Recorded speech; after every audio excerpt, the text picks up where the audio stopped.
अस्सलामुअलैकुम, very very good morning to all of you. New Pakistan में आप तमाम देखने वालों को खुशामदीद कहती हूँ और उम्मीद करती हूँ कि आप लोग अपनी सुबह का आगाज़ कर चुके होंगे और बेहतरीन तरीके से कर चुके होंगे, क्योंकि जनाब जो ज़िंदगी है वो आपको एक बार मिलती है और ये बहुत ही खूबसूरत ज़िंदगी है। तो इसकी कदर करना सीखिए, अपनी ज़िंदगी को, अपने दिन को खूबसूरत बनाना सीखिए और इसके लिए थोड़ी सी ही बस एफर्ट दरकार होती है। खुशगुमा हुई दूसरों के बारे में भी और अपने बारे में भी, तो आपकी सुबह बाखबर भी रहे, अच्छी भी रहे। इसके लिए बहुत सारी खबरें और बहुत सारी इंफॉर्मेटिव न्यूज़ में आज आपके लिए लेकर आई हूँ। बहुत सारे दिलचस्प सेगमेंट होंगे। तो आज की जो टॉप स्टोरी होने वाली है वो ऑब्वियसली तमाम लोगों की नजरें टिकी हुई हैं और खबरों की जो जीरत बनी हुई है कि गवर्नर पंजाब के हवाले से आपको पता है कि उनको उनके ओहदे से हटा दिया गया है। आगे क्या होने जा रहा है ये हम डिस्कशन करेंगे प्रोग्राम में। साथ ही साथ जनाब एक और चीज़, जब भी मैं अपने ऑफिस से घर का सफ़र तय करती हूँ या घर से ऑफिस का सफ़र तय करती हूँ तो मैं अक्सर देखती हूँ हमारे रोड्स पर जो ख्वाजा शराब मौजूद होते हैं। मेरे जहन में अक्सर ये सवाल आता है कि इनकी ज़िंदगी इतनी तंग क्यों है, इतनी डिफरेंट क्यों है, इतनी मुश्किल क्यों है। तो आज ज़रा इनकी मुश्किलात को भी जानने की, इनको समझने की कोशिश करेंगे। साथ ही साथ जनाब कराची में ट्रांसपोर्टेशन का जो मसला है, जो बढ़ते हुए मसाइल हैं, उस पर बात होगी और आपकी हेल्थ पॉइंट ऑफ व्यू के हवाले से एक सेगमेंट खासकर हमने डिज़ाइन किया और वो है हमारे दांतों की हेल्थ के हवाले से। दांत सभी के होते हैं लेकिन इसकी सफाई का कौन ख्याल रखता है, इनकी केयर कौन करता है, इस पर बात करेंगे। और जनाब साथ ही साथ बात करेंगे बच्चों के हवाले से, उनकी तरबियत के हवाले से। लम्हा फिक्री है कि बच्चों के हाथ में खिलौना बंदूक अगर हो और पूरी एक मंजरकशी, एक वीडियो वायरल हुई है, वो वीडियो भी आपको दिखाएंगे और इसके ऊपर बात करेंगे कि बच्चे जो बहुत ज़्यादा एग्रेसिव हो जाते हैं या जो इस तरह के एग्रेसिव टॉयज़ के साथ प्ले करते हैं उनके जहन पर क्या असरात होता है। बहरहाल ये सारे सेगमेंट्स हैं, आगे प्रोग्राम में होंगे। आज की जो टॉप स्टोरी है, जो टॉप टॉपिक है, वो आपके साथ शेयर करते हैं। जैसा कि आपको पता है कि हुकूमत पाकिस्तान ने गवर्नर पंजाब उमर सरफराज चीमा को उनके ओहदे से बरतरफ कर दिया। इससे पहले सबरी ईवान सदर को मौसूल हुई थी और आइन के मुताबिक अगर सदर गवर्नर पंजाब को नहीं हटाते हैं तो वज़ीर आज़म के इस फैसले के बाद 10 दिन में गवर्नर खुद ही फारिग हो जाते हैं। ताहम रिपोर्ट्स जो सामने आ रही है, जो खबरें सामने आ रही हैं वो ये है कि जो स्पीकर पंजाब हैं चौधरी परवेज़ इलाही कायम मकाम गवर्नर के फ़राइज़ सर अंजाम देंगे। बात करेंगे, हमारे साथ जनाब गेस्ट मौजूद है माहिर कानून इरफान कादिर साहब। इरफान साहब बहुत शुक्रिया, आपने वक्त निकाला न्यू पाकिस्तान के लिए। सवाल आपसे मेरा यह है कि वज़ीर आज़म की एडवाइस पर अब गवर्नर पंजाब उमर सरफराज चीमा को ओहदे से तो हटा दिया गया है। वज़ीर आज़म ने सदर साहब को 2 बार सबरी भेजी थी मगर सदर साहब ने गवर्नर को नहीं हटाया। क्या वज़ीर आज़म के पास आईनी इख्तियार मौजूद है कि वो गवर्नर को हटा सकते हैं? बिल्कुल, आइन में साफ तौर पर लिखा हुआ है, आर्टिकल 101(1) कि गवर्नर जो है वो वजीर आजम के मशवरे से अपॉइंट हो गए और सदर जो है उस मशवरे के पाबंद हैं उस आइन की रूह से। लिहाजा ये नहीं हो सकता कि अगर गवर्नर उनको, वजीर आजम अगर एडवाइस भेजते हैं सदर को कि गवर्नर को चेंज किया जाए तो वो बैठ जाए कि नहीं मैं अब चेंज नहीं करता। तो ये आरिफ अलवी साहब का जो लास्ट उन्होंने जो एडवाइस को नहीं माना था वो बिल्कुल गैर आईनी था, गैर कानूनी था। और जब इस तरह की सूरत हाल पैदा हो जाए जी तो लामहला आइन जो है उसको हर हालत में फॉलो किया जाना चाहिए। और ये जो कैबिनेट का डिसीजन है जिसके तहत के उन्होंने गवर्नर को यानी डी नोटिफाई कर दिया, बिल्कुल ठीक किया उन्होंने। ठीक है, तो आप समझते हैं कि इसके ऊपर किसी भी तरह का कोई भी क्वेश्चन मार्क नहीं बनता। लेकिन अगर देखा जाए दूसरी जानिब तो सदर पाकिस्तान जो कि मुल्क में आईनी सरबराह की हैसियत रखते हैं, तो आप ये कह रहे हैं कि वज़ीर आज़म के पास बिल्कुल इख्तियारात हैं कि वो उनके किसी भी फैसले को चैलेंज कर सकते हैं? नहीं, चैलेंज की बात ही नहीं है। अच्छा, वज़ीर आज़म ने ओथ उठाया हुआ है कि वो आइन को फॉलो करेंगे। ठीक, सदर ने भी ओथ उठाया हुआ है आइन को फॉलो करेंगे। ठीक, अगर सदर आइन को फॉलो ना करें और वजीर आजम आइन को फॉलो करना चाहें तो उस सूरत में वजीर आजम को कोई नहीं रोक सकता कि वो आइन की जो रूह है उसको फॉलो करें और उसको इम्पोज करें। और इस नोटिफिकेशन के तहत वो जो आइन की रूह है उसको उन्होंने इम्पोज किया और इम्पोज किया और बिल्कुल ठीक किया उन्होंने। ओके अच्छा इरफान साहब, बड़ी चर्चा हो रही है आईने पाकिस्तान की शिक 101 की और 48 का जो हवाला दिया जा रहा है। मैं चाहूंगी कि अगर आप इसकी थोड़ी सी तशरीह कर दें ताकि देखने वाले भी समझ सकें इस बात को। देखें, यहाँ पे आर्टिकल 48 और 48(1) और 48(2) हैं जी। ये डील करते हैं उन मामलात से जहाँ पे के सदर जो है वो वजीर आजम के मशवरे के पाबंद हैं और किन एरियाज में वो पाबंद नहीं है। तो ये दोनों की वजाहत की गई है। जनरली तमाम जो एग्जीक्यूटिव अथॉरिटी है उसका सरचश्मा और मंबा आइन में वजीर आजम है और बहुत सारी चीज़ें जो हैं उन पे वो सदर को भी मशवरे देते हैं और सदर उस मशवरे के पाबंद हैं। ये जनरली जो इंतजामी उमूर हैं उनको ये आर्टिकल अप्लाई करता है 48(1) और 48(2). लेकिन जो स्पेसिफिक आर्टिकल जो डील करता है गवर्नर की अपॉइंटमेंट के बारे में एडवाइस से वो 101 है। तो वहां पे 48(1) में अगर वजीर आजम मशवरा देते हैं सदर को तो सदर रोक कह सकते हैं कि जी इसको रिकंसिडर कर लें 10 दिन 15 दिन जो भी वहां लिखा है। लेकिन इस तरह की चीज आर्टिकल 101 पे नहीं लिखी हुई। वो स्पेसिफिकली डील करता है गवर्नर की अपॉइंटमेंट से और वहां पे जब उन्होंने एडवाइस दे दी कि गवर्नर जो है वो नया अपॉइंट करना चाहते हैं या ये गवर्नर जो है इनकी जगह दूसरा लाना चाहते हैं तो सदर के पास कोई रास्ता नहीं है मास वाइज के कि वो 101 की शिक 1 पे अमल करें। और वो जो कह रहे हैं कि जी शिक 3 के नीचे गवर्नर जो है ही holds office at the pleasure of the president, तो वो प्लेजर ऑफ द प्रेसिडेंट जो है वो स्वीट विल नहीं है प्रेसिडेंट की। वो जो सब आर्टिकल 3 है आर्टिकल 101 का उसको क्लॉज 1 के साथ पढ़ा जाएगा और इन आइसोलेशन नहीं पढ़ा जाएगा और उसका जो मफहूम है वो यही निकलता है। और ये पिछले 50 साल से जब भी कभी एडवाइस गई है गवर्नर की अपॉइंटमेंट की वज़ीर आज़म से कभी उसको सदर ने रद्द नहीं किया, वापस नहीं किया।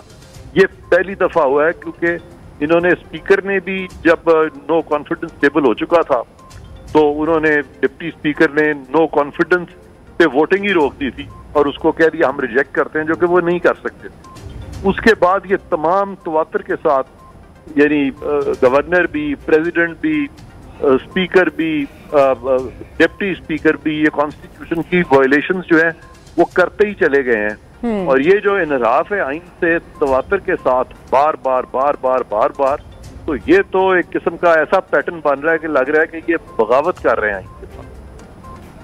ठीक, चूंकि ये इरफान साहब बात सुबह की हैपनिंग है और यकीनी तौर पर आज न्यूज़ भी इस हवाले से चलती रहेंगी, लेकिन आपने बड़ा क्लियर कट बता दिया कि इसके ऊपर तो कोई क्वेश्चन नहीं है क्योंकि जो आइन है वो ये तमाम इख्तियारात वज़ीर आज़म को देता है। लेकिन इससे पहले वज़ीर आज़म साहब ने जब 2 बार समरी सदर मुमलिकत को भेजी और उन्होंने गवर्नर को नहीं हटाया तो कोई मिडवे भी हो सकता है, मसलहत के तहत बात भी हो सकती है। नहीं, कोई कॉम्प्रोमाइज नहीं होता। कॉन्स्टिट्यूशन में जहाँ सदर पे पाबंदी है कि वो वजीर आजम के मशवरे पे अमल करेंगे, अगर वो मशवरे पे अमल नहीं करते तो कैबिनेट जो है कॉन्स्टिट्यूशन के जो प्रोविजंस हैं उनको इन्फोर्स कर सकती है। अच्छा इरफान साहब, आईनी माहिरीन की राय में आप समझते हैं कि थोड़ी सी तकसीम भी है या थोड़ी सी डिफरेंट भी है या थोड़ा सा कॉन्फ्लिक्ट भी अगर आपको लगता है कि है कि वज़ीर आज़म जैसे कि इलेक्ट होकर आते हैं तो सारे जो इख्तियारात हैं वो यकीनी तौर पर उनके पास होते हैं और जो सदर साहब हैं वो सिर्फ नुमाइशी ओहदा असल सूरत हाल है। आप इस पर क्या कमेंट करेंगे, हमारी थोड़ी सी रहनुमाई कर दें। देखिए पाकिस्तान के जितने भी लीडिंग लॉयर्स हैं जी वो यूनानिमिटी है। ठीक, सारी बार्स जो हैं वो यूनानिमस हैं, पाकिस्तान के टॉप लॉयर्स सारे यूनानिमस हैं। इस पे सिर्फ मुट्ठी भर वो वकील हैं जो कि पीटीआई के हिस्से में आए हैं। वो बेचारे इनको गलत मशवरा दे रहे हैं और मुझे खतरा ये है कि वो उनके गलत मशवरे की वजह से कल को वजीर आजम और इनके दूसरे जो करते धरते और एहलकार हैं, इनके ऑफिस बेयरर्स जो पीटीआई के हैं, उनको कहीं सजाएं ना हो जाए और वो अगर हाई ट्रीजन के उन पे अगर वो लग गई तो उसके बड़े बुरे कॉन्सिक्वेंसेस होंगे। तो मैं समझता हूँ कि पीटीआई की जो टॉप लीडरशिप है उनको कम से कम इस तरह के मशीरान से अपने आप को फौरन अलहदा करना है। अच्छा इरफान साहब, अब चूंकि फैसला अभी सामने आ चुका है और जो नए कायम मकाम गवर्नर पंजाब होंगे उनका भी नाम सामने आ रहा है। अब पंजाब की गवर्नरशिप के लिए नाम सामने तो भेज दिया गया है, लेकिन अगर सदर पाकिस्तान उस नाम को रिजेक्ट कर देते हैं तो आप नहीं समझते कि सूरत हाल फिर और थोड़ी सी अजीब हो जाएगी? तो फिर आखिर आइन की कोई एक बंदा तो खिलाफ वर्जी कर रहा है ना, तो फिर वो हुकूमत है या फिर अपोजिशन है? नहीं, यहाँ पे तो वो ये कर रहे हैं ना, ये पीटीआई के जो लोग हैं जो उनके जो गवर्नर अपॉइंट हुए थे या उनके जो प्रेसिडेंट हैं वो रुकावट डाल रहे हैं कहीं रास्ते में, तो वो वायलेट कर रहे हैं और उनको बिल्कुल इजाजत नहीं है आइन में इस तरह वायलेट करें। और ये बिल्कुल मैं समझता हूँ कि अभी जो उन्होंने नोटिफाई किया उनको डी नोटिफाई कर दिया है गवर्नर को। और ये अब नया गवर्नर कैसे अपॉइंट होगा वो भी जिसका ना जो उन्होंने किया उनको वो नोटिफाई कर देंगे कि वो अपने ओथ उठाएं और वो वो राजा परवेज अशरफ साहब के सामने ओथ उठा ले। आखिर हाई कोर्ट का एक फैसला भी आ गया है जिसमें उन्होंने हमजा शहबाज शरीफ को कहा था कि वो ओथ उठा ले स्पीकर नेशनल असेंबली से।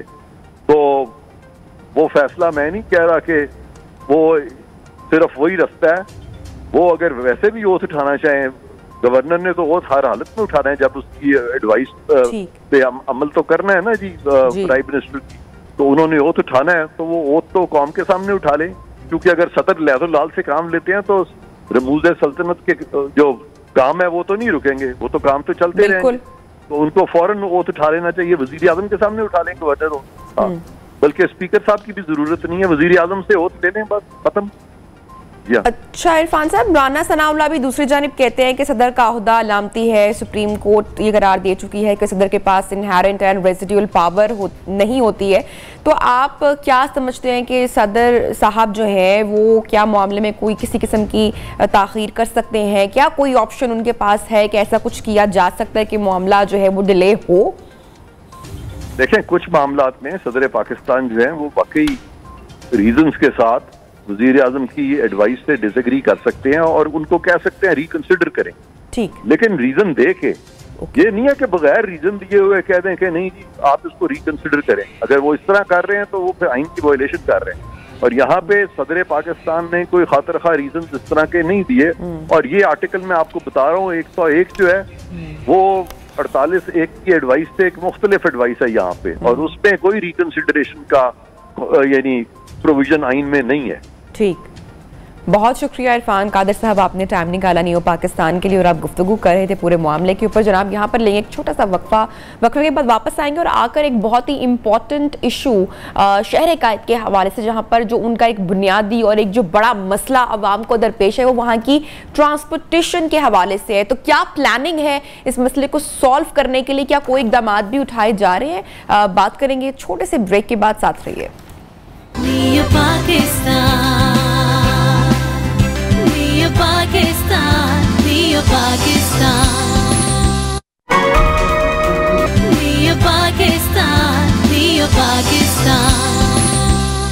वेलकम बैक जनाब, प्रोग्राम में आपको खुशामदीद कहते हैं एक मरतबा फिर से। और जैसा कि ब्रेक से पहले मैंने अनाउंस किया था कि पाकिस्तान का सबसे बड़ा शहर, बिजनेस हब जो है वो बदहाली का शिकार है। वैसे तो वहाँ पर बहुत सारे मसले मसाइल हैं, लेकिन आज हम जो एक बड़े और एक बुनियादी मसले की तरफ मैं इशारा कर रही हूँ वो है जनाब कराची की ट्रांसपोर्टेशन के हवाले से। और आम आदमी को ट्रांसपोर्टेशन के हवाले से बहुत मसाइल का सामना करना पड़ता है।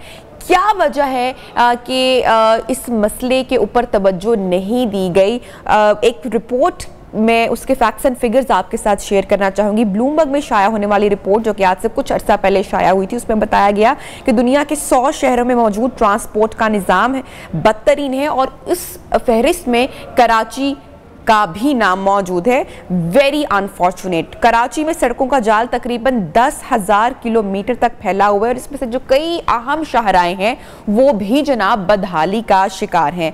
पीपल्स पार्टी की हुकूमत जो कि गुज़श्ता कई बरसों से शहर कायद पर हुक्मरानी कर रही है, क्यों उनकी तवज्जो इस मामले पर नहीं आई? बात करेंगे। हमारे साथ जनाब मौजूद है एनालिस्ट और senior anchor person Fawad Ahmed साहब। Fawad, very very good morning to you.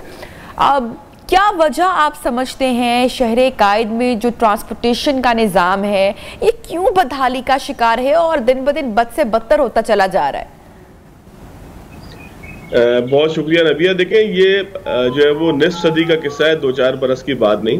यही कराची था जहाँ पर हमने सुना, हमने ज़ाहिर देखा नहीं कि यहाँ रीगल से लेके ड्रिक रोड तक मोहम्मदी ट्राम सर्विस चला करती थी। दुनिया के बड़े बड़े शहरों के अंदर इस तरह से ट्राम चलती है, लंदन में इस तरह से ट्राम चलती है, इस्तांबुल में ट्राम चलती है। इसी तरीके से सड़क के बीच में एक जो है वो बस नुमा चीज़ चला करती थी जिसको ट्राम हम कहते थे, मोहम्मदी ट्राम सर्विस। फिर वो ट्राम सर्विस बंद हो गई वक्त गुजरने के साथ साथ, बजाय इसके अंदर उसके अंदर तरक्की होती है, उसका रूट बड़ा होता, लेकिन फिर हमने देखा कि वो बंद हो गई। फिर ये कराची वो शहर था कि जब दुनिया के अंदर मेट्रो ट्रेन का तस्वुर नहीं था तो कराची में सर्कुलर रेलवे मौजूद था। आज भी उस सर्कुलर रेलवे का रूट भी मौजूद है, उसकी लाइनें भी उसी तरीके से मौजूद हैं, उसके स्टेशन भी उसी तरीके से मौजूद हैं, लेकिन ट्रेन मौजूद नहीं है। और लाइन्स के ऊपर जो है वो लोगों ने अपने घर बना लिए हैं, किसी ने कारोबार कर लिया है, पूरी फर्नीचर मार्केट बन गई है, पूरे जो है वो बाजार उसके ऊपर बन गए हैं। और जब आप वहां से गुजरें तो ऐसा महसूस होता है कि शायद यहाँ पर कुछ था ही नहीं। ये जो ट्रेन का निज़ाम था, ये दुनिया के बड़े बड़े शहरों में अब जाकर जिसका तस्वर लाया जा रहा है। लाहौर में शायद ऑरेंज ट्रेन अब चलाई गई है कि जिसके अलग से स्टेशन बनाए गए, जिसके लिए अलग से इंफ्रास्ट्रक्चर डाला गया, लेकिन कराची में तो बहुत पहले से तकसीम हिंद से पहले मौजूद था, अंग्रेज का बनाया हुआ सिस्टम था, जिसको हम कराची सर्कुलर रेलवे कहते थे। फिर वो वक्त भी आया कि वो रेलवे खत्म हो गई, वहां पर मैंने आपको बताया जिस तरह से कब्जे हो गए। तो कराची के जो मुख्तलिफ अदवार थे उसमें अगर आप कराची को देखें तो बजाय इसके कि तरक्की का अमल होता, ये कराची था कि जहाँ पर जो है वो सड़कें रात को धुला करती थी। और आज कराची जो है वो आज से 2-3-4 साल पहले कचरे के हवाले से पहचाना जाता था कि यहाँ से कचरा नहीं उठता, जहाँ पर इस बात के ऊपर झगड़े होते थे कि जी कचरा कौन उठाएगा और कचरा उठाना किसकी जिम्मेदारी है। तो ये तनज़्ज़ुली का जो अमल था ये भी बरसों के ऊपर मुहित था। और हम ये कह सकते हैं कि ये भी जो है वो निस्फ सदी का किस्सा है, ये भी 2-4 बरस की बात नहीं है। मसला ये था कि जिस वक्त लाहौर में मेट्रो बस बन रही थी, जिस वक्त जो है वो पिंडी के अंदर मेट्रो बस बन रही थी, जिस वक्त मुल्तान में मेट्रो बस बन रही थी, उस वक्त कराची के अंदर एक साहब थे कि जिनको जो है वो आ जाने वाली छींक की बुनियाद पे कराची के बाजार गली मोहल्ले बंद हो जाया करते थे। तो जिस वक्त तरक्की होनी थी उस वक्त यहाँ दहशत का माहौल था, जिस वक्त तरक्की आपको चाहिए थी उस वक्त यहाँ पर जो है वो तनज़्ज़ुली का पहिया तेजी से घुमाने की कोशिश की जा रही थी। अच्छा, कराची के अंदर नेमतुल्लाह खान साहब जो है उनके दौर को याद रखा जाता है कि वो तरक्की का एक ऐसा दौर था जिसमें कराची के अंदर फ्लाईओवर्स बने, कराची के अंदर अंडरपासेस बने, कराची के अंदर जो है वो पार्क्स बने। अगर आप पूरे पाकिस्तान में देखें, इस्लामाबाद को छोड़ दें, वो तो ज़ाहिर है कि इंसानों ने पाकिस्तान की तकसीम के बाद वो प्रॉपर्ली एक डिज़ाइन किया हुआ शहर था, लेकिन पाकिस्तान के जितने भी शहर हैं उसमें से अगर किसी भी शहर की टाउन प्लानिंग देखें तो आपको अंदाजा होता है कि कराची की टाउन प्लानिंग सबसे बेहतर थी। कुशादा सड़कें थी, हर ब्लॉक के अंदर पार्क था, पीने के पानी का पूरा एक सिस्टम था, सीवरेज का एक बेहतरीन अंडरग्राउंड सिस्टम था, यानी कि सड़क के ऊपर सीवरेज नहीं चल रही थी। आज भी पुराने लाहौर में चले जाएं तो आपको सड़क के ऊपर से मेरी मुराद है कि सड़क के दोनों जाने जो है वो सीवरेज के आपको पुरानी नालियां नजर आएंगी, लेकिन कराची में इस तरीके से नहीं था। ये शहर बनाया ही वो मेट्रोपॉलिटन लाइफ स्टाइल के लिए था, और यहाँ पर अंग्रेजों ने भी मेट्रोपॉलिटन लाइफ स्टाइल ही रखा था। यहाँ पर जो है वो उस जमाने में मैंने आपको बताया कि सड़कें चलती थी और ट्रेन चला करती थी। अब ट्रेन का जो मामला है, अच्छा, पिछले जितने अखबार के अंदर ये कहा गया कि जी हम जो है वो बहाल करना चाहते हैं। जापान की कंपनी आई, उन्होंने कहा कि जी हम आपके साथ ज्वाइंट वेंचर करते हैं, लेकिन हमने उनकी ऑफर का इतनी ताखीर से जवाब दिया। उन्होंने कहा कि क्यों ये ताखीर, क्यों फवाद हमेशा हो जाती है, क्यों तवज्जो नहीं दी जाती है। मैं यहाँ पे ये बात भी जरूर करना चाहूंगी कि लाहौर में जब भी मेट्रो बस या मेट्रो ट्रेन के मंसूबे पर बात की गई, जो कि आज सक्सेसफुली काम भी कर रहे हैं, तो हमेशा से हुकूमत पर तनकीद की गई। तो ये बड़े दूरअंदेश फैसले होते हैं जो कि अगर वक्त पर ले लिए जाएं तो आवाम बहुत बड़े मसाइल से आने वाले वक्त में मुस्तकबिल में उनसे बच सकती है। तो कराची में भी ऐसे फैसलों को लेने की जरूरत है, और अगर कोई कोलैबोरेशन कर रहा है तो उसमें ताखीर फिर क्यों होती है? अच्छा देखिए, एक तो लाहौर में तो तनकीद का एक बड़ा मसला ये भी था कि जी चुबर्जी के पास से जब मेट्रो ट्रेन गुजरेगी तो कहीं वो आसार कदीमा है उनको नुकसान न पहुंचा दें। और कोई किसी को एतराज देता है कि जी मेरी दुकान के आगे से जब गुजरेगी मेट्रो ट्रेन की लाइन तो ऐसा ना हो कि जी मेरी दुकान का जो है वो हुलिया बिगड़ जाए और मेरा कारोबार खराब हो जाए, तो वो कोर्ट चला गया। लाहौर में तो ये मसाइल थे। कराची में इब्तदाई तौर पर ये मसाइल नहीं है, क्योंकि कराची में तो रूट मौजूद है, आपने उस रूट को ठीक करना है, ठीक करने से मुराद उस पर कब्जे खत्म करने हैं, लाइन को बहाल करना है, और उसके बाद जो है वो जो जिस तरह की भी ट्रेन होगी उसको आपने चलाना है। मसला यहाँ पर पॉलिटिकल विल का है। देखिए 2-3 चीजें, नेमतुल्लाह खान साहब के दौर में ग्रीन बसेज आई थी यहाँ पे, जो CNG पे और गैस पे चलने वाली बसें थी। उसके बाद जो है वो पीपल्स पार्टी के हुकूमत में भी कई दफा ऐलान हुआ कि हम नीली लाएंगे, पीली लाएंगे, लाल लाएंगे, सुर्ख लाएंगे, बसें लाएंगे, यहाँ चलाएंगे, वहां चलाएंगे, लेकिन वो उसी सड़क के ऊपर चलाएंगे, जिसका मतलब ये है कि वो बसें चलेंगी और फिर जाकर जो है वो वर्कशॉप में खड़ी हो जाएंगी। आज कराची के अंदर नेमतुल्लाह खान की ग्रीन बसेस नजर इसलिए नहीं आती कि बस खराब होती गई, वर्कशॉप में खड़ी होती गई, बजट नहीं था, उसके मंसूबे को प्रॉपर BRT या किसी ऐसे मंसूबे की छतरी तले नहीं लाया गया था कि जो उसकी बहाली का काम भी करे। और सिटी गवर्नमेंट के पास जब पैसे खत्म हुए, सिटी गवर्नमेंट का निजाम डिसॉल्व हुआ और वो जो है वो KMC के मेयर की सूरत में आया, यानी कि बल्दियाती निजाम जब तब्दील हुआ तो फिर वो बसें भी जो है वो चली गई। अब भी कहा जा रहा है कि कराची के अंदर 250 बसें लाई जाएंगी, 240 बसें लाई जाएंगी, जो मुख्तलिफ रूट्स पे चलेंगी, ऑरेंज लाइन होगी, येलो लाइन होगी, लेकिन उसका काम हमें होता हुआ कहीं नहीं नजर आ रहा। ये जरूर पता लग रहा है कि जी एक 32 एकड़ की एक जगह है जहां पर जो है वो उसका डिपो बनेगा और उसके बाद वो बसें वहां जाके खड़ी हो जाएंगी, लेकिन वो किस रूट के ऊपर चलेंगी और क्या स्पेशल रूट होगा या इस रूट के ऊपर चलेंगी, कोई बात वाज़ेह नहीं है। ग्रीन बस का जो मंसूबा था वो भी मियां मोहम्मद नवाज शरीफ साहब ने ही उसका इफ्तिताह किया, और उसको हमने देखा कि उसके मंसूबे को ही पाकिस्तान तहरीक इंसाफ ने इंतहाई ताखीर से अपने इख्तितामी दौर से चंद दिन पहले जो है उसको कंप्लीट किया। तो मसला ये है कि कराची के अंदर काम करने की पॉलिटिकल विल नहीं है। यहाँ से जो लोग मुंतखब होते रहे, चाहे पाकिस्तान पीपल्स पार्टी है, पीपल्स पार्टी तो देखे ना, मसला पाकिस्तान के अंदर सबसे बड़ा ये है कि हम एक ऐसी जगह से मुंतखब हो जाएं कि जहाँ लोगों ने हमें वोट ना दिया हो। उसकी मिसाल ऐसे है कि पूरे सिंध से पाकिस्तान पीपल्स पार्टी को वोट पड़ता है, कराची से किसी और की सीटें होती हैं, तो जाहिर है कि उनको भी काम करते हुए कई दफा सोचना पड़ता है कि हम उन इलाकों के लिए काम करें जहां से हम मुंतखब होकर आए, या उस इलाके के लिए काम करेंगे जहां से हमें वोट नहीं मिले, जहां पे हमारा कोई स्टेक नहीं है। तो ये पॉलिटिकल डिवीजन भी जो है वो पीपल्स पार्टी को काम करने से मैं इस पे आपसे आपकी भी राय लेना चाहूंगी। वैसे मैं समझती हूँ जाती तौर पर कि कराची को मंसूबे के तहत यहाँ पर क्या तरक्की नहीं होने दी जा रही है, आप इस पर एग्री करेंगे या? देखिए ना, एक जो बच्चा कमाऊ पूत हो घर के अंदर और उसी का ख्याल अगर मां ना रखे तो जाहिर है कि उसके दिल में सवाल तो आना है कि फिर मेरा ख्याल क्यों जाता। कराची जो है वो यहाँ पे रेवेन्यू जनरेशन के अंदर एक बहुत बड़ा किरदार अदा करता है। ठीक है कि कराची के लोग कहते हैं कि 60% 70% रेवेन्यू जनरेट होता है, लेकिन अगर आप उसको मोहतात अंदाजे के मुताबिक भी देख लें तो 40% से तो किसी को इनकार नहीं है, चाहे फिर वो पिशावर में बैठा हो, चाहे फिर पिंडी में बैठा हो, चाहे इस्लामाबाद में बैठा हो, तो वहाँ बैठे हुए किसी फर्द को भी इस बात से इनकार नहीं कि कम से कम 40% तो यहाँ से रेवेन्यू जनरेट होता ही है। पाकिस्तान की सारी मैन्युफैक्चरिंग, एक बड़े पैमाने पर मैन्युफैक्चरिंग जो है तकरीबन 60-65-70% मैन्युफैक्चरिंग जो है वो कराची के अंदर होती है। नेमतुल्लाह खान साहब का मैं तस्करा बार बार इसलिए कर रहा हूँ कि वो एक ऐसा कामयाब मॉडल था कि जिसने कराची में तरक्की के रास्ते खोले। उन्होंने क्या तरीकेकार अपनाया, उन्होंने इंडस्ट्रीज के पास गया, उन्होंने कहा ये फ्लाईओवर आपके इलाके के अंदर आता है, ये आपने बनाना है। केपीटी के पास गया, उन्होंने कहा केपीटी इतना बड़ा जो शेयर होल्डर है कराची का, तो ये जो शॉन सर्किल का अंडरपास है ये केपीटी ने बनाना है, ये जो फलाना शेरशाह वाला बाईपास है ये जो है वो आपने बनाना है, इसने बनाना है। इस तरीके से उन्होंने इंडस्ट्रीज को भी राब्ता किया, उन्होंने कहा कि ये पुल है, ये आईसीआई, ये आपको बना कर देना है। इस तरह बड़ी बड़ी जो इंडस्ट्रीज थी उन्होंने उनसे राब्ता किया और राब्ता करने के बाद कहा कि आप भी हमारे साथ पब्लिक प्राइवेट पार्टनरशिप करें। अब एक इलाका है कराची के अंदर कोरंगी के अंदर नदी में एक रोड बनी हुई है, उसका नाम है ईबीएम कॉजवे, जो इंग्लिश बिस्किट ने बनाकर दिया, क्योंकि उनकी फैक्ट्री को वो रास्ता जाता है और वहां पे इंग्लिश बिस्किट के ट्रक तो शायद हफ्ते में जो है वो 10 दफा ही जाते हो, लेकिन वहां से पूरा कराची गुजरता है। तो ये भी तरीकेकार होता है पब्लिक प्राइवेट पार्टनरशिप का। फिर मैंने आपको बताया कि जायका की ऑफर आई थी, आज तक जायका की ऑफर जब एक्सेप्ट नहीं हुई तो फिर जायका चला गया। जायका से मुराद है जापान की जो कंपनी थी। तो इस तरीके से बड़े शहर होते हैं। अब देखें इस वक्त जो इस्लामाबाद से लेके लाहौर तक का मोटरवे है वो बीओटी के ऊपर बना, वो डाइवो कंपनी ने बनाया। बीओटी के बाद वो जो है वो हुकूमत पाकिस्तान को बिल्ड ऑपरेट ट्रांसफर फैसिलिटी के तहत जो है वो तामीर हुआ। फिर जो ये हमारा कराची से जो हैदराबाद का मोटरवे है तो 100-125 किलोमीटर, ये भी बीओटी के ऊपर बना हुआ है। इसमें बहुत सारे बैंक इन्वॉल्व हैं। ये बनाया गया, इसके ऊपर जो है चंदा जमा किया जाएगा, चंदे से मेरी मुराद है टूल जमा किया जाएगा और उसके बाद जो हुकूमत पाकिस्तान को एक सर्टेन 20 साल की पीरियड के बाद, ये जो भी उसका पीरियड है उसके बाद ट्रांसफर हो जाएगा। तो काम करने की विल हो तो फिर बहुत सारी चीजें हैं। इतना बड़ा शहर है, यहाँ पे हमारे उस्ताद कहा करते थे। लेकिन फवाद क्वेश्चन इज कि अब इसको बेहतर करने के लिए कितना एक्टिव होना जरूरी है, क्या किया जाए कि ट्रांसपोर्टेशन का जो निजाम है वो शहर कायद में अब बेहतर हो जाए? देखिए नबिया, एक तो वक्त गुजरने के साथ साथ काम जरूर हुआ है कि लोगों के अंदर एक शऊर बेदार हुआ है, उन्हें पता लगा है कि हमारा हक क्या होता है। अब यहाँ से कराची से जो बंदा लाहौर जाता है या इस्लामाबाद जाता है, जब वो मेट्रो ट्रेन और बस देखकर आता है तो फिर वो अपने हुक्मरानों से सवाल जरूर करता है, या अगर वो ना भी जाए, जाना तो शायद सबके लिए मुमकिन ना हो, तस्वीरें भी देखते हैं तो फिर वो सवाल करता है कि जी हमारे पास ऐसा, हमें W11 क्यों मिली हुई है, हमें 1D क्यों मिली हुई है और हमें बाबा आदम के जमाने की वो खजाड़ा बस क्यों मिली हुई है कि जो भी अगर मिल जाए तो बड़ी बात है।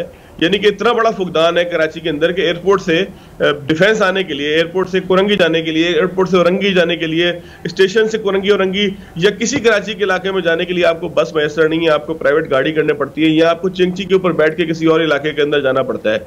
तो जाहिर है कि ये सारे सवालात होने के बाद अब ये नतीजा निकला है कि अभी 2 रोज पहले ही, कल की बात भी है कि वर्ल्ड बैंक के नुमाइंदों से मुलाकात हुई है यहाँ के वजीर इत्तलात की और यहाँ के वजीर बल्दियात की, जिसमें उन्होंने ऐलान किया है, 2-4 दिन पहले ही ऐलान हुआ है कि 250 बसें आएंगी, 10 लाड़काना जाएंगी, 40 जो है वो कराची में रहेंगी। तो अब जाहिर है कि यहाँ की जो हुक्मरान जमात है उसको भी कुछ ना कुछ डिलीवर करना पड़ेगा। यहाँ पर भी कुछ ना कुछ आपको ऐसा काम करना पड़ेगा कि जिसकी बुनियाद पर लोग ये कह सकें कि जो कुछ वो कमा कर दे रहे हैं, यानी कि जो कुछ वो मुल्क के लिए कंट्रीब्यूट कर रहे हैं टैक्सेस की सूरत में, जितना पाकिस्तान में सबसे बड़ी टैक्स पेयर मार्केट सदर की टैक्स जो है वो मार्केट है। पाकिस्तान में बहुत बड़े पैमाने पे जहाँ से टैक्स जमा होता है, नाम को सुनने को एक जो है वो हमें लगता है कि बड़ा अजीब सा नाम है, लालू खेत की मार्केट लियाकताबाद सुपर मार्केट से जमा होता है। तो कराची की तो एक मार्केट कई शहरों से ज्यादा टैक्स देती है। तो आप कम से कम उसकी सड़कें बना दें, आप कम से कम उसकी जो है वो सीवरेज के सिस्टम को ठीक कर दें। अब महसूस हुआ है कि कुछ ना कुछ अवामी दबाव की बुनियाद पर, अवेयरनेस की बुनियाद पर और कुछ जो है वो शर्म हया की बुनियाद पर भी एक्टिविटी हुई है कि इसकी बुनियाद पर हम ये कह सकते हैं कि 250 बसों का एक आसरा मिला है, ग्रीन बस जो है वो एक्टिव हो चुकी है, उसका पूरा रूट चल रहा है। तो उम्मीद यही है कि आने वाले वक्तों में लोग अपने हक को उस तरीके से ठंडो पेटो जो है वो तबाह होता हुआ, गसब होता हुआ नहीं देखेंगे जिस तरह माजी के अंदर होता रहा, कि जब एक ललकार की बुनियाद पर पूरे शहर में जो है वो हम देखते थे हड़ताल होती थी, जिस शहर के अंदर हफ्ते में जो है वो 4 दिन हड़ताल रहे और 2 दिन फिर छुट्टी, उस शहर में क्या तरक्की होनी है? तो उस शहर में आप खुद भी कराची के अंदर, तो आपका इशारा बिल्कुल है कि कराची में जो ट्रांसपोर्ट माफिया है वो भी जदीद ट्रांसपोर्ट को सहूलियत फराहम ना करने का भी एक अहम किरदार रहा है, और डैमेजिंग में ये जो ट्रांसपोर्ट माफिया है उसका भी किरदार है। देखिए, माफिया शाफिया कुछ नहीं होता है कि जब हुकूमत की विल हो कुछ करने की, हुकूमत डिसाइड कर ले कि हमने जो है वो इस शहर के अंदर जहाज उड़ाने हैं, तो कौन सा माफिया है कि जो उनको जहाज उड़ाने से रोकता है? ठीक है। हुकूमत तो उससे रियासत से आगे कोई माफिया ताकतवर नहीं होता। अगर हुकूमत की सियासी विल हो, सियासी जो है वो हिकमत अमली हो कि हमने अपने आवाम को डिलीवर करना है, तो फिर किसी माफिया की क्या मजाल है? बिल्कुल, सियासी तरजीहात जो हैं वो दरुस्त में होनी चाहिए, और अवाम का जिसमें फ़ायदा होता है या अवाम जिससे परेशान होते हैं वहाँ पर ज़रूर मामलात को देखना चाहिए और तवज्जो दिलानी चाहिए। बहुत शुक्रिया फवाद अहमद, आपने टाइम निकाला हमारे प्रोग्राम नियो पाकिस्तान के लिए, और कराची में ट्रांसपोर्टेशन के मसाइल के हवाले से आपने काफ़ी डिटेल गुफ्तगू की, रोशनी डाली। जनाब, यहाँ पर लेंगे एक ब्रेक और वक्फे के बाद आपको दोबारा करते हैं ज्वाइन, साथ रहिए।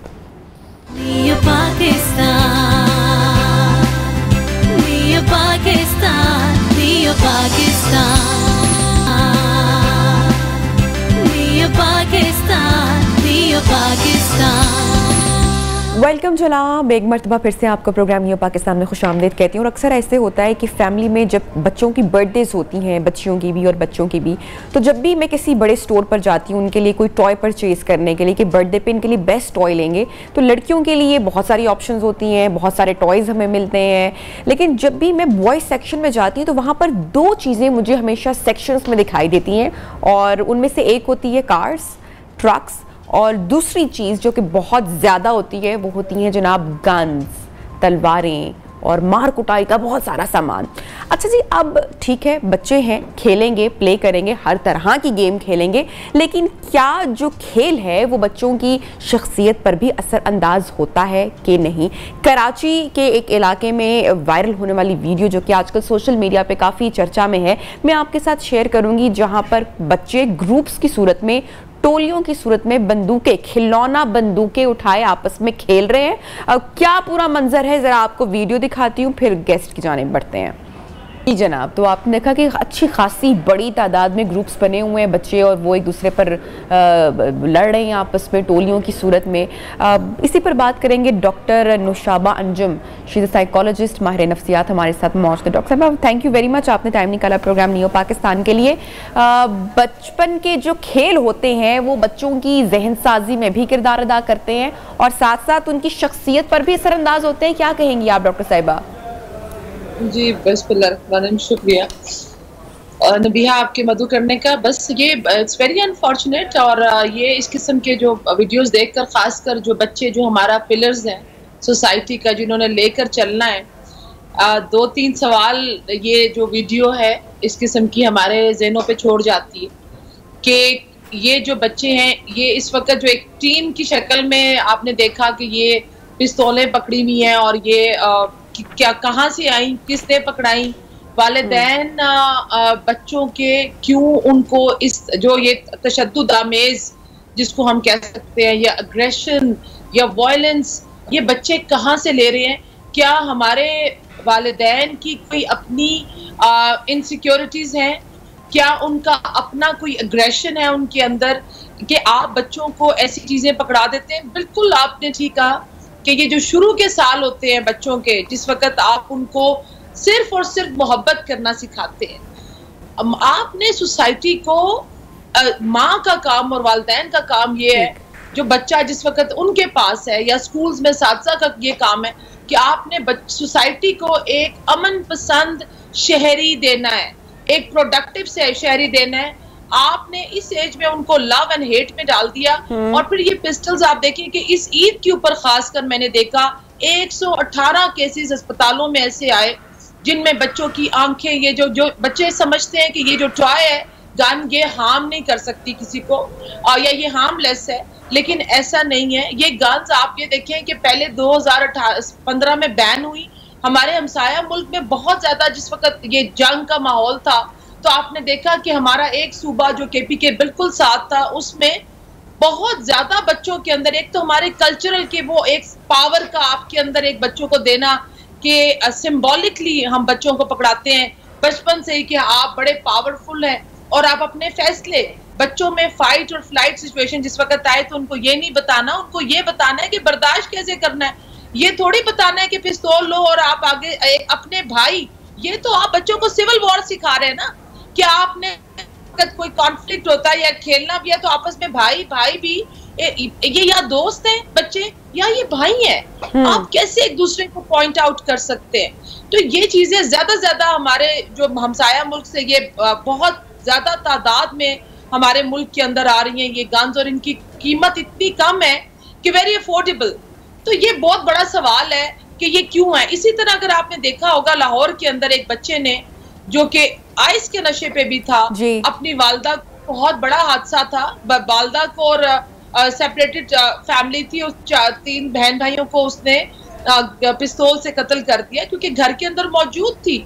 वो उसका ये ख्याल था कि डॉक्टर साहिबा ये बहुत सारी चीजें हमारे मोबाइल फोन से आ रही है और फिर हमारी एक्टिविटीज बन रही है, जैसे कि एक बहुत ही मशहूर गेम पबजी, बच्चे पहले उसके एडिक्टिव होते हैं और उसके बाद प्रैक्टिकली वो गेम्स करना चाहते हैं। अच्छा, मेरी बड़ी डिटेल गुफ्तगू हुई कुछ ऐसे लोगों से जो कि अपने बच्चों को फोन देते हैं और kids are too much addictive to the phone, और आगे से मुझे उन माओं का रिप्लाई ये मिलता है कि भाई हम अब बच्चों को उतना टाइम नहीं दे सकते क्योंकि घर की बहुत सारी जिम्मेदारी होती है। तो बाहर रहते हुए अब्रॉड लिविंग में हमारे पास ना तो कोई हेल्पर होती है, ना ही कोई नानी दादी होती है, घर का भी काम करना होता है, तो बच्चों को फोन दे दिया तो यही बेस्ट ऑप्शन है। अब ऐसे में आप उन माओं को क्या कहेंगी? देखिए, आपकी सबसे बेसिक जिम्मेदारी है, कोई काम करने की जरूरत नहीं होती, आपकी आधी तरबियत तो माँ के पेट के अंदर है। लेकिन जिस वक्त आप बच्चे को सोसाइटी के अंदर आप उसको ज्यादा टाइम ना दे, एक होता है क्वालिटी टाइम। मैं अफसोस के साथ ये कहूंगी कि अभी मैं माओं को देखती हूँ और वो क्या बच्चों को खाना खिला रही है तो हाथ के में उनके मोबाइल है जिसके अंदर उन्होंने उनको कार्टून्स हैं या जो मूवीज हैं या वीडियो गेम्स हैं, उनके अंदर भी अग्रेशन है। आपने अगर ये सिचुएशन देखी हो तो आप अगर अपना सोशल मीडिया खोलें, अनफॉर्चुनेटली मैंने जो ये वीडियो अभी देखी और मेरे माइंड में आ रहा है कि किसी फलां ABCD जगह पे कोई जंग है और बच्चों ने वो चीज को बच्चा जो है रीजनिंग कर रहा होता है, बच्चा सीख रहा होता है, बच्चे को हर चीज का देखना, पेरेंटल जो कंट्रोल है या गाइडेंस है, दैट इज वेरी इंपॉर्टेंट। आप बच्चों को दे रहे हैं। ये एग्रेशन जो है ये न्यूटन के 3rd लॉ की तरह है, ये उसने निकालना ही निकालना है।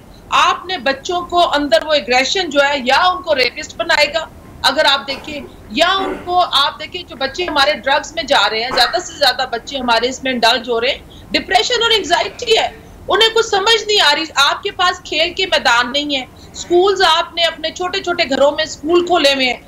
आपने गवर्नमेंट के से भी हमारी ये रिक्वेस्ट है कि आप अपने ज्यादा बच्चों में लाइब्रेरीज का ट्रेंड डालें, किताबों का ट्रेंड डालें और खेल के मैदान का। हर चीज कंप्यूटर से याद करना, अब तो तालीम भी आपका ऑनलाइन ही है और वो बच्चे ज्यादातर टाइम कंप्यूटर के आगे गुजार रहे हैं। अच्छा, डॉक्टर निशाबा, यहाँ पे अक्सर हमारी काफी गुफ्तगू होती है क्योंकि सब बच्चों वाले हैं तो हम अक्सर बात करते हैं, तो मैं अक्सर ये बात इस चीज की कायल हूँ कि बच्चों पर थोड़ी सी सख्ती हो जानी चाहिए जहाँ पर उनकी बेहतरी की बात है।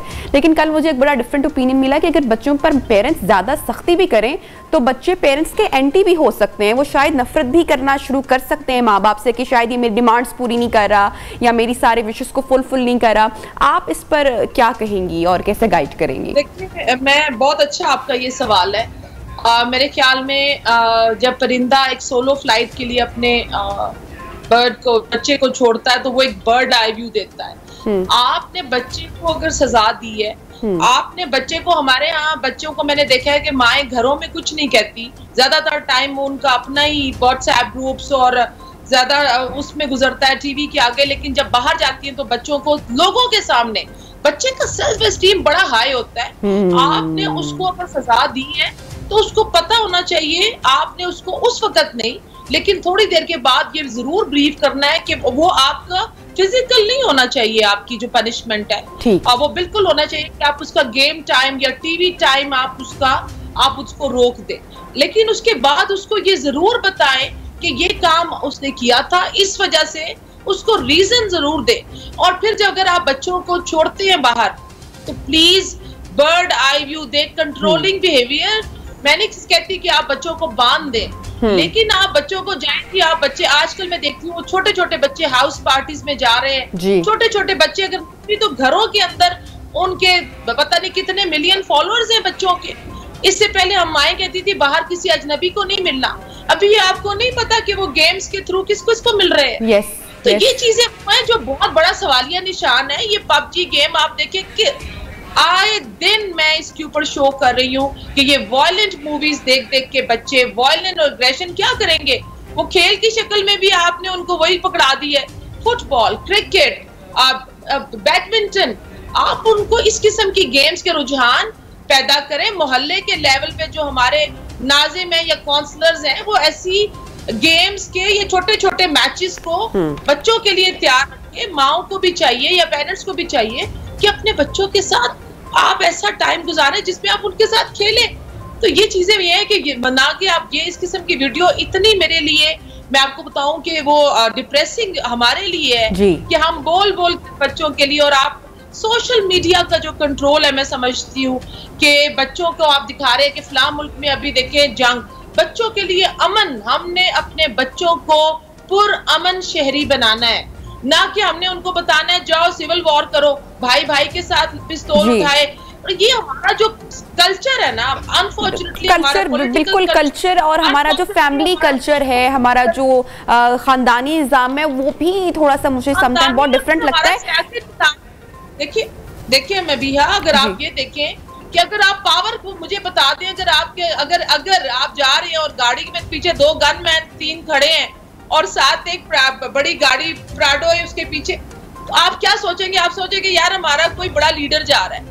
ये चीजें हमने ट्रेनिंग, वो मेंटर्स हमारे जिन्होंने हमारी सोसाइटी की तरबियत करनी है। अच्छा डॉक्टर निशादा, यहाँ पे इम्पोर्टेंट बात ये भी है कि मैं चाहूंगी कि तमाम वालिदैन को, चूंकि हम यहाँ पर उनके हवाले से भी बात करें, तो जो वालिद का किरदार है, जो बाप का किरदार है, क्योंकि जब मैंने भी ट्रैवल की है और मैं भी वेस्ट गई हूँ या बाहर गई हूँ, तो मैंने देखा है कि वहाँ पर चाहे एक खातून प्रेगनेंसी में हो या जब उसके साथ बच्चों के साथ हो, तो लोग कितना हेल्प आउट करते हैं। पेरेंट्स की डिसीजन में किसी थर्ड इंसान को डिसीजन लेने की या पोकिन करने की कोई इजाज़त नहीं होती है। हमारे यहाँ पर वालिद भी, बाप भी कहते हैं कि ये काम सिर्फ माँ का है, तरबियत करना सिर्फ माँ की जिम्मेदारी है। ख़ानदान वाले, दादियाँ, नानियाँ, चाचू, मामू, सब लोग पोकिन कर रहे होते हैं। इस पर आप क्या कहेंगी? देखिए हमारे यहाँ सिस्टम कुछ इस किस्म का है कि वो हमारे यहाँ अगर अनफॉर्चुनेटली हमारी खवातीन भी, अगर माँ भी बेटा अगर मदद कर भी रहा है तो वो उसको एक वो रन मुरीद टाइप का एक सिंबल लगा देती है सोसाइटी, और वो कहेगी ये तो बिल्कुल एक बीवी का जो है ना वो जोरू का गुलाम बन गया है। ये आपने बचपन से, और ये कसूर मैं समझती हूँ मर्दों का नहीं है, इसमें हमारी माँ का बहुत कसूर है। आपने शर्म हया सारी अपनी बेटियों को दे दी कि यार शर्म भी तुम्हारे लिए, पर्दा भी तुम्हारे लिए, हया भी। तो बच्चों को आपने पावर दी है। बेटे का, अगर आपके लिए बेटा होना एक ताकत का सिंबल, अनफॉर्चुनेटली इस महज़ब मुआशरे के अंदर भी आपने अपने बच्चों की तरबियत में सारा फोकस बेटियों के ऊपर डाला और उसका फुकदान हमारे बेटों पे रहा। जो आपने देखा इसमें एक बच्ची भी मुझे नजर नहीं आई पिस्तौल लिए हुए। कल्चर बहुत ज्यादा इसमें मैटर करता है, हमारी माओ की तरबियत। मैं समझती हूँ कि आपने टीपू सुल्तान बनाना है अगर बच्चे को, अगर आपने शेरशाह सूरी या खालिद बिन वलीद बनाना है, आपने अल्लामा इकबाल पैदा करना है, तो वो माएँ, मुझे वो माएँ चाहिए। और उन माओ की तरबियत मेरे ख्याल में शायद वो नापैद हो गई हैं जो हमारी सोसाइटी को एक महज़ब मैं समझती हूँ या लीडर्स दें जिनके अंदर अपनी इखलाकी वैल्यूज हो, ताकि ये आप इस किस्म की। और ये पिस्तौलें कहाँ से आ रही है? क्यों इतनी आपके मुल्क में रोटी महंगी है, आप सिर्फ और सिर्फ 2 बातों पे शोर डालते हैं, रोटी महंगी, बिजली महंगी। आप ये क्यों नहीं, आज तक किसी ने कहा कि वाईफाई महंगा है, इंटरनेट महंगा है, क्यों नहीं महंगा?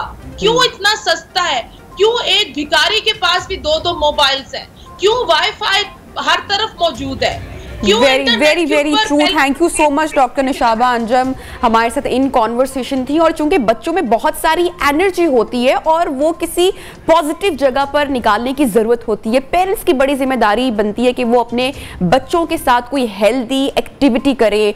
प्लेग्राउंड्स जो कि जाने का रुझान अब बहुत हद तक खत्म हो चुका है, उनको किसी हेल्दी एक्टिविटी में इन्वॉल्व करें ताकि बच्चे ये मोबाइल फोन और गेमिंग इनसे थोड़ा सा बाहर निकलें और उनकी अच्छी नरिशमेंट हो। ब्रेक लेंगे, हेडलाइन ब्रेक की जाने बढ़ेंगे और उसके बाद वापस आएंगे, ज्वाइन करेंगे आपको, साथ रहिए।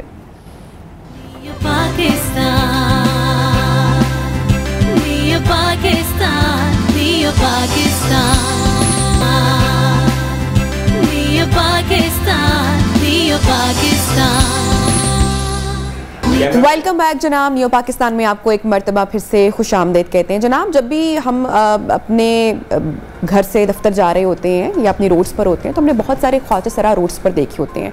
आप में से बहुत कम लोग ऐसे होंगे जिन्होंने कभी उनसे बात करने की या उनका दिल का हाल जानने की या उनको समझने की या उनकी परेशानियां या जो उनके मसाइल हैं उनको जानने की कोशिश की होगी। हाँ, एक काम हम में से बहुत सारे लोगों ने बहुत बार किया होगा और वो ये है कि उन पर तंज, मिजाह या जुमले कसे होंगे।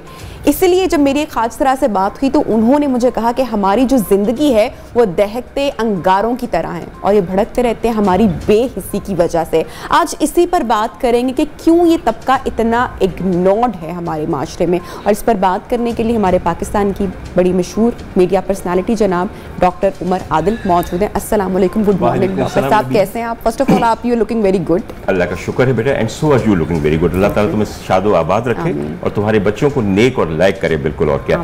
आज आप लोगों को शायद पता नहीं कि ये माँ जो रोजाना सुबह उठ के आपके सामने मॉर्निंग शो करती है और बेहतरीन टॉपिक सामने लाती है, इसकी बड़ी बेटी की आज सालगिरह है। तो असल में ये है एक औरत की अजमत। घर भी देखना, बाहर भी देखना, और जाके जो केक कटना है वो तो आप देखिएगा फेसबुक पे कितना जबरदस्त केक कटेगा। बिल्कुल, क्या। अच्छा नबिया, लेकिन we are here to discuss a very important topic रहेगी।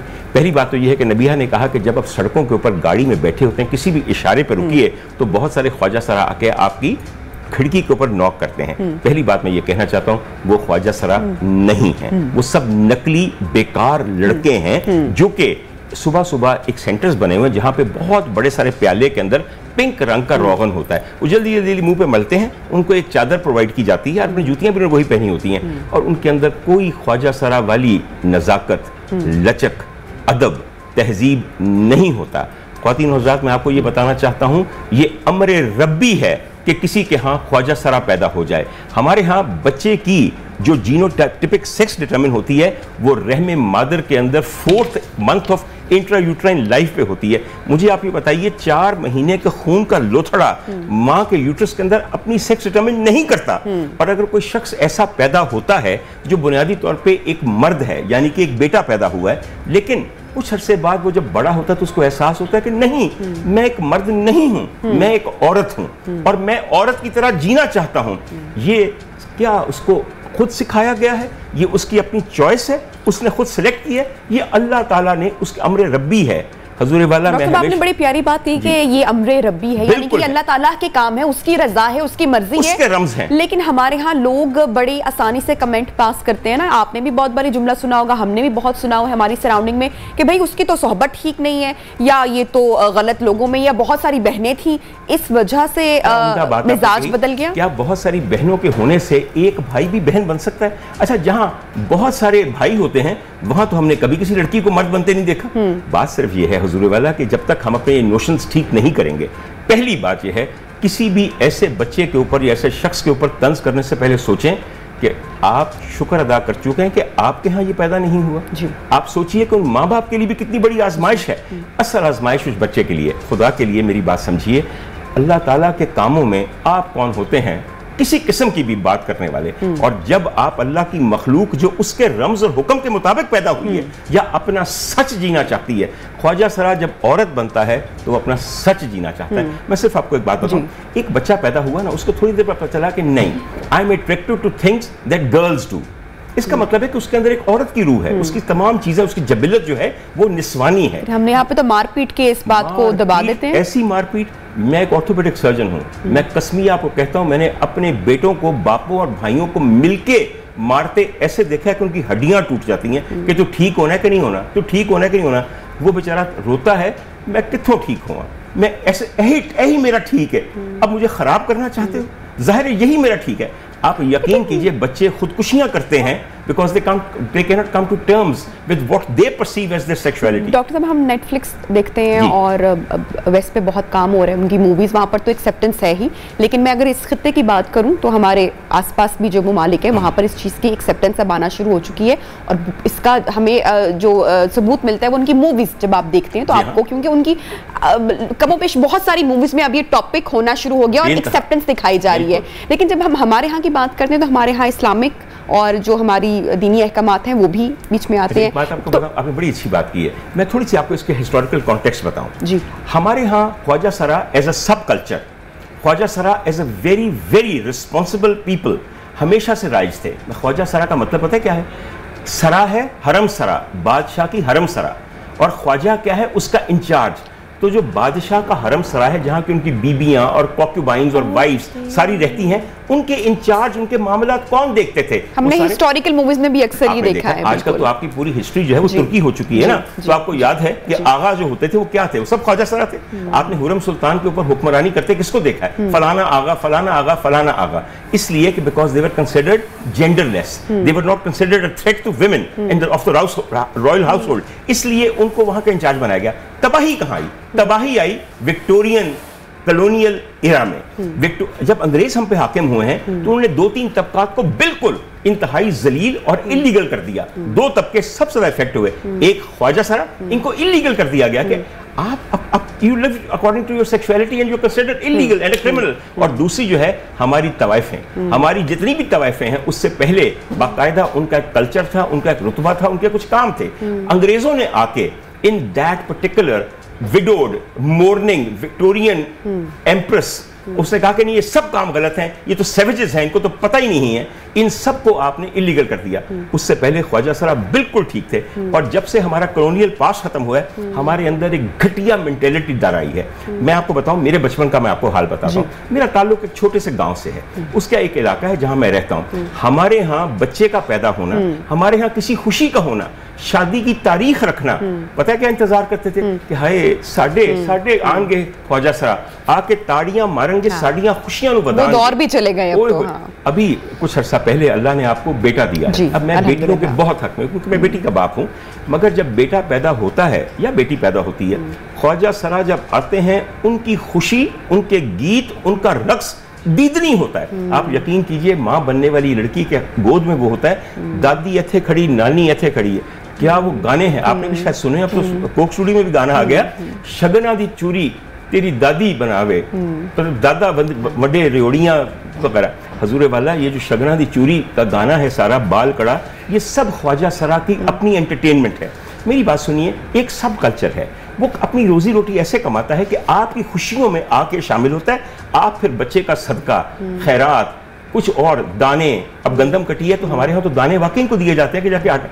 हजूर वाला, ये इसी काम के लिए बेहतरीन है। मैं थोड़ा सा नबिया आपकी बरादरी के ऊपर बहुत ज्यादा तनकीद करता हूँ। मैं बड़े मजे से वक्त आने पे डॉक्टर बन जाता हूँ, वक्त आने पे एंकर बन जाता हूँ, इस वक्त डॉक्टर बन जाता हूँ। हमारे यहाँ ख्वातीन हज़रात, आपके पसंदीदा एक प्रोग्रामों का फॉर्मेट है जिसके अंदर एक सियाना ते 18 चले बैठे होंगे ने। मेरा मतलब समझ गए ना आप? यानी कि एक एंकर होते हैं जो समझते हैं कि मैं यहाँ पे अरस्तू और अकले कुल हूँ, और सारे बाकी चवला जड़ियाँ ने कह के मारन वास्ते बैठे हैं। वहाँ मैं 2 चीज़ों पे आपको कहना चाहता हूँ। हर वक्त उन चैनल्स पे पता है कहा जाता है, सेगमेंट उनका कामयाब कौन सा है, जो कि ख्वाजा सरा का है, जिसमें ख्वाजा सरा का रूप ढारे हुए हमारे बेहतरीन कॉमेडियंस बैठे हैं, और उन्होंने क्या क्या उम्दा एक्टिंग की है, मैं बयान नहीं कर सकता। आगा माजिद, यार तुझे तो बाजी बनना है, मेरा दिल करता है कि मेरी भी यहो जी बाजी हो, मैंने भी इस तरह पाल दी। और आप यकीन कीजिए कैसे कैसे लोग हैं। असद कैफी एक लड़का है, क्या उम्दा 6.5 फुट का कड़ियल जवान है, मगर यकीन कीजिए Asad Kaifi, hats off to you. मैं यहाँ बैठ के आपके राइवल्स को कह रहा हूँ, क्योंकि आप उनको कहना बहुत ही मुश्किल है, बहुत ही झूठ बोलना पड़ेगा, मगर क्या किया जाए। बात और कहने का मतलब यह है कि उनके प्रोग्रामों के अंदर आपको रेटिंग कहाँ मिलती है? जब ख्वाजा सर आते हैं और वहां पे होस्ट पता कहते हैं, ओए ओए, मैं इतनी ऊंचा लफ्ज ये कहते हुए मुझे खुद शर्म आ रही कि मेरे मुंह से ही निकल रहा है। हजूर वाला, क्या किसी इंसान को कोई तहजीब याफ्ता शख्स ऐसे करता है, ओए बैठ जाओ, ओए बैठ जाओ? वो तो उन्होंने बुलाया क्यों फिर तुमने बहाना है, जिसने जिहड़ा काम करना है, जिन्हें नचना है, जिन्हें गाना है, जिन्हें रौनक लानी, जिन्हें रेटिंग लेके देनी है, फिर उन्होंने कहना ओए ओए तू बैठ जा। ये भी एक बहुत बड़ी, ये रवैया गलत है, बिल्कुल रवैया गलत, इंतहाई गलत। और फिर कहा क्या जाता है, सारे ख्वाजा सरा को चाहिए तालीम हासिल करो, चलो भाई तुम चल तालीम हासिल करो, तुम्हारे ट्यूटर हैं और जिन्होंने पहले तालीम हासिल की है, जिन्हें BA MA दी डिग्रियां फड़ के अड्डियां पे रगड़ देने, उन्होंने नौकरियां मिल गई हैं। जिन्हें ख्वाजा साहब काम छुड़ा के काम कराने लगे, तुसी शर्म आनी चाहिए कि एक आदमी को अपने सब कल्चर और अपनी रोजी रोटी और रोजगार के तहत जीने दीजिए। खुदा के लिए हर एक को BA करा के आपने क्या हासिल किया? हुजूर वाला, इस तबके के अंदर, इस मुआशरे के अंदर जीने दिया जाए। ख्वाजा सराओं के साथ हमारा एक पुराना ताल्लुक है जो सदियों पुराना है। हमारी खुशियों में आना, फसल कटने पे आना, किसी मुश्किल के वक्त आना, दुआएं देना, बच्चों की लोरियां गाना, ये सब चीज़ें इस कल्चर को एक इंतहाई उम्दा और खुशी देने वाला कल्चर बनाते हैं। इन सब ख्वाजा साहब आप कह रहे हैं कि वो जो काम करते हैं they are best in that, वो ही उनको लेकिन आप नहीं समझते कि यकीनन आपकी भी बहुत सारे लोगों से मुलाकात रही होगी, वो भी चाहते होंगे कि वो भी डॉक्टर हो किसी जगह पर, या कोई होस्ट हो, या कोई किसी अच्छे रेस्टोरेंट का शेफ हो, तो ये एक्सेप्टेंस तब तक नहीं होगी ना जब तक हम लोग एक्सेप्ट नहीं करेंगे। एक्सेप्टेंस जो है, नबी आपने बहुत अच्छी बात कही है, हम लोग तब्दील नहीं होना चाहते। हमारे यहाँ तो तब्दीली आई थी तो हमने तब्दीली को तब्दील कर दिया, हम कभी तब्दील नहीं होते, समझे? हम तो वो कौम है तब्दीलियों को तब्दील कर देते हैं। इतना प्यारा जुमला बैठे बैठे हो गया, दांत तो दो है। वेल डन डॉक्टर साहब। नबी मेरा कहने का मतलब ये है, देखिए एक तरीका, इनका कल्चर क्या है, पूरे जो पंजाब के और सिंध के और इंडिया के और बांग्लादेश के जो गांव हैं सारे, और जो शहर के इलाके हैं, उनको कहा जाता है विर्द। मेरा विर्द ये है, आप मेरा विर्द है सपोज कीजिए धर्मपुरा, आपका विर्द जो है वो जंजालपुरा है। मैं एक एग्जांपल दे रहा हूँ। ये विर्द वो इलाका है जिसके कागजात आपके पास हैं, जो ख्वाजा सराओं के चौधरियों ने बैठ के, सरपंचों ने बैठ के बांटे हुए हैं कि तुमने इस इलाके, इस विर्द के अंदर क्या करना है, टोली जाना है। टोली जाने का मतलब क्या है? सुबह उठे, नाश्ता किया, तैयार हुए और फिर उस पूरे इलाके में फिरते रहे। जहां बच्चा पैदा हुआ वहां से वो लिया, जहां कोई और दुआ देनी वहां से, जहां जहां शादी हुई वहां वो हुआ, या वैसे ही खैरात ली और लेकर अपने घर वापस आना। और अल्लाह के करम से ये लोग इस पूरे काम के अंदर इतना कमाते हैं कि हमारे यहाँ बहुत से ख्वाजा सराय से हैं जो साहिब जायदाद हैं, जो कई घरों के मालिक हैं, मकानों के मालिक हैं। आप जाइए मेरे साथ, मैं आपको लेके जाता हूँ। अच्छा, इसमें कोई डॉक्टर बनना चाहे तो कब डॉक्टर बनना चाहेगा? जब वो 12 साल कॉलेज के ताने बर्दाश्त करेगा, 5 साल MBBS के दौरान अपने पूरे क्लास फेलोज की ज़लील बातें बर्दाश्त करेगा। मेरी बात सुनिए, हमारे यहाँ तो अगर एक लड़का तेज रंग की कमीज पहन आए ना, तो उस पे आप तनकीद करना नहीं छोड़ते, किसने ये रंग क्यों पहना हुआ है? तो जो बच्चा बेचारा इफेक्टेड है या जो ख्वाजा सरा है, 5 साल मुझे बताइए कि इतनी जालिम बातें कैसे बर्दाश्त करेगा? और फिर जाके डॉक्टर बने। ये नॉर्मल नहीं है। हमारे यहाँ तमाम लोग जिनके अंदर खास कमियां होती हैं वो एक साथ जमा हो जाते हैं, क्योंकि उनके अंदर टॉलरेंस होती है, उनके अंदर एक्सेप्टेंस होती है। तो डॉक्टर साहब, तरबियत फिर कौन करेगा? ये बेहतरी कौन लेकर आएगा? इसमें कौन कौन किरदार अदा कर सकता है? देखिए मेरी बात सुनिए, सबसे पहले तो हमारे यहाँ टेलीविजन सबसे बड़ा किरदार अदा करता है। जितना ज्यादा टेलीविजन अभी देखा जाता है, दुनिया में आजकल कोई चीज नहीं देखी जाती, आप यकीन कीजिए। टेलीविजन ये बता सकता है कि इन लोगों को एक्सेप्ट कीजिए एज इज, जैसे कि वेस्ट में हो रहा है, प्रॉपर काम हो रहा है इस पर। देखिए काम हो रहा है हमारे यहाँ एक और बातों पे कि इनको जी तालीम दी जाए। तालीम बहुत अच्छी चीज है, मगर तालीम हमारे यहाँ जरिया रोजगार है। अगर एक लड़की, एक ख्वाजा सरा नाच के रोजगार हासिल कर सकती है तो उसको MA कराने की कोई जरूरत नहीं है। आपने बहुत दिनों से मेरे ख्याल में अब किसी ख्वाजा सरा का मुजरा नहीं देखा। अब तवाइफों के मुजरे खत्म हो गए हैं। अब सिर्फ हमारे जो टॉप मुजरे हैं वो किसके हैं? ख्वाजा सराओं के। हाशिम, महक, आप महक का मुजरा देखें आपको यकीन ना आए, इसलिए कि स्टेमिना बहुत है, शक्लें बड़ी प्यारी हैं, अल्लाह की बनाई हुई चीज़ें हैं और ये काम करना जानती हैं। हमारे गांव के अंदर इस वक्त महक को बुलाना एक सिंबल है ऑफ सुपीरियोरिटी। जिस तरह मेरे यहाँ मैं समझता हूँ कि अगर मैं बुलाऊं गाने के लिए तो नसीबो लाल को बुलाता हूँ, समझता हूँ मेरी फेवरेट सिंगर है, मगर वहाँ नसीबो लाल को नहीं बुलाया जाता क्योंकि वहाँ जिंदा नाच गाना। डॉक्टर साहब, हमें तो इस बात पे भी नोटिस आ जाना है कि डॉक्टर साहब ने ये बात कहनी कि अच्छा, जो नोटिस अब ये देखिए लेने वाले हैं उनके लिए भी मैं एक बात कहना चाहता हूँ। जिन बातों पर नोटिस लेना है उन बातों नहीं डॉक्टर साहब, हम अगली बात पे हम करते हैं। बेटा एक सब छोटी सी बात सुबह कहनी, सुबह की बात है। मैं जब सुबह उठता हूँ तो एक दफा खबरें जरूर देखता हूँ। और बेटा बुरा ना मनाइएगा, मैं कोई नाम नहीं ले रहा। एक हमारे यहाँ बहुत बड़ा ओहदा है सदर पाकिस्तान जी, और एक बहुत बड़ा ओहदा है वफाकी वजीर दाखिला। वफाकी वजीर दाखिला हमारी दाखिली सारे अमूर जो है उनको देखता है। सदर पाकिस्तान सिंबॉलिकली एक इंतहाई मुहतरम ओहदा है। पता नहीं किसने कहा, शायद उन्होंने कहा, उनके बारे में कहा, और जुमला सुन लीजिए और अल्लाह करे कि नोटिस लेने वालों के कानों के अंदर भी जाके जुमला ठा करके लगे। जुमला ये था, दांतों से कीड़ा निकालने वाला कीड़ा बन के ईवान सदारत में बैठा हुआ है। नोटिस लेने वालों, ये जो कीड़े का जिक्र है ना, इस पे मैं भी बहुत कुछ कह सकता हूं। अच्छा, आप क्या समझते हैं कि आपने एक टीवी की बात की कि टीवी एक मीडियम है जिससे हम इनको रिस्पेक्ट दे सकते हैं, एक्सेप्टेंस बढ़ सकती है कि इनको हमने चेंज नहीं करना। इसके अलावा कैसे हो सकता है? पता है कैसे? हम लोग जो हैं बड़े कमीने लोग हैं, हमें तमस्खुर हमारी फितरत में है। तमस्खुर पता क्या है? जरा भी किसी शख्स में देखेंगे ना, उसके बारे में जलील घटिया बात जरूर करेंगे। टेलीविजन ने तरीका और बढ़ा लिया। इस वक्त कल मैं गिन रहा था तो हमारे यहाँ 11 प्रोग्राम हैं जो कि जुगतबाजी पे बेस्ड हैं। 11 प्रोग्राम, आप सोचें जरा, इतने से चैनल इंडस्ट्री के अंदर। नबीहा, जब हम उस प्रोग्राम को देखते हैं तो हर थोड़ी देर बाद जब वो ढीला पड़ रहा होता है तो पता क्या कहा जाता है? उसकी शक्ल पे या जिस्म पे या उसकी माँ पे गाली कसी जाती है, ओए अन्नी दिया बच्चिया, अन्नी दिया बच्चिया। किसी की माँ को ये कहना कि वो आंखों से और जहन के तौर पे अंधी है, और ये आपके नेशनल चैनल पे चल रहा है एंटरटेनमेंट के नाम पे।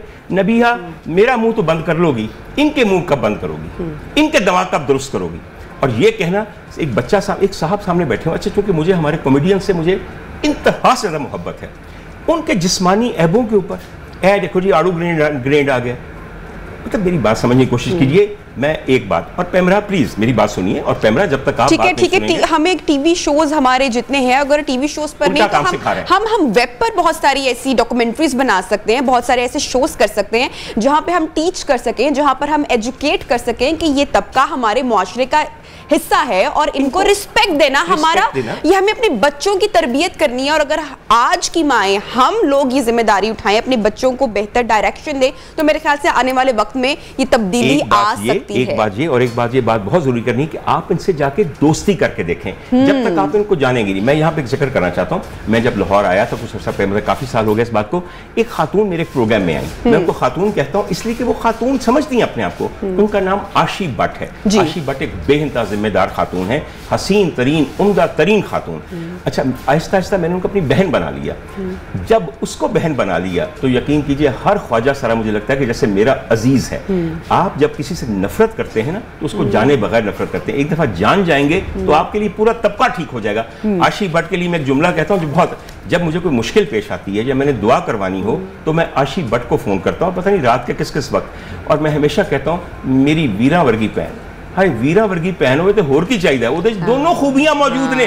ये ऐसे लोग हैं कि जिनके अंदर भाई और बहन दोनों की खूबियां मौजूद हैं। इससे बड़ी ब्लेसिंग हो सकती है कोई? और एक आखिरी बात बता दूं, दुआ लेने और देने का सलीका समझिए। अगर मेरी और तुम्हारी कोई बेहतरी होगी, कोई आसानी होगी, आसाइश होगी और मुश्किल कुशाई होगी नबिया, तो याद रखना किसी की दी हुई दुआ की वजह से होगी। और दुआ इन तबकात की लीजिए जो महरूम है। और यकीन कीजिए आशी भट्ट पता है मुझे की दुआ दे दी है, मेरा वीर जिथे पैर उथे खैर। बिल्कुल, और किसी की भी दिल आजारी जो है वो नहीं करनी चाहिए। डॉक्टर साहब, थैंक यू सो मच, आपने टाइम निकाला हमारे प्रोग्राम के लिए।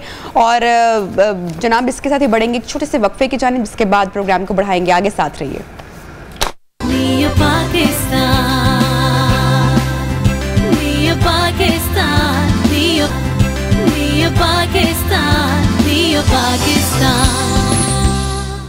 वेलकम बैक जनाब, गुड मॉर्निंग। एक मरतबा फिर से आपका प्रोग्राम में खुशामदीद कहते हैं। और जब भी किसी शख्स से हमारी मुलाकात होती है तो हम सबसे पहले चेहरे पर नज़र डालते हैं, मुस्कुराहट देखते हैं, बात करने का तरीका देखते हैं। और अक्सर हम किसी शख्स की जब तारीफ़ करते हैं तो हम ये भी कहते हैं कि इसकी मुस्कुराहट बड़ी अच्छी है। तो जब मुस्कुराहट अच्छी होती है तो अच्छी मुस्कुराहट के लिए खूबसूरत दांतों का होना भी बहुत ज़रूरी होता है। लेकिन अनफॉर्चुनेटली हम अपने दांतों का बिल्कुल ख्याल नहीं रखते, बिल्कुल उनकी केयर नहीं करते, जैसे कि हम हमारी ड्रेसिंग का ख्याल रखते हैं, हमारे चेहरे का रखते हैं, हमारी दीगर चीज़ों का रखते हैं। लेकिन हम अपने जिस्म के इस हिस्से को मुझे लगता है कि हमेशा से इग्नोर करते चले आए हैं, जिसकी वजह से हमारे दांत जो हैं वो कमज़ोर हो जाते हैं। तो जनाब क्या वजह है, कितने अरसे के बाद डेंटिस्ट विजिट करना चाहिए, कौन कौन से मसाइल होते हैं, इन सारी बातों को जानने के लिए हमारे साथ जनाब डॉक्टर अमार सईद साहब मौजूद हैं। डॉक्टर साहब, thank you and welcome to the show. क्या मैंने सही कहा कि हम बहुत इग्नोर करते हैं हमारे दांतों को, जिसकी वजह से एज के एक हिस्से में जाके बहुत संजीदा बीमारी दांतों की लगना, और वो बहुत पेनफुल भी होती है और उसकी ट्रीटमेंट भी बहुत पेनफुल होती है, लेकिन वो एक मुसलसल चूंकि लंबे अरसे से इग्नोर हो रहे होते हैं इसलिए मसला बढ़ जाता है? जी बिल्कुल, बेसिकली दांत क्योंकि एक ऐसा चीज़ है जिसको कि हम छुपा सकते हैं, मुंह के अंदर मौजूद होते हैं।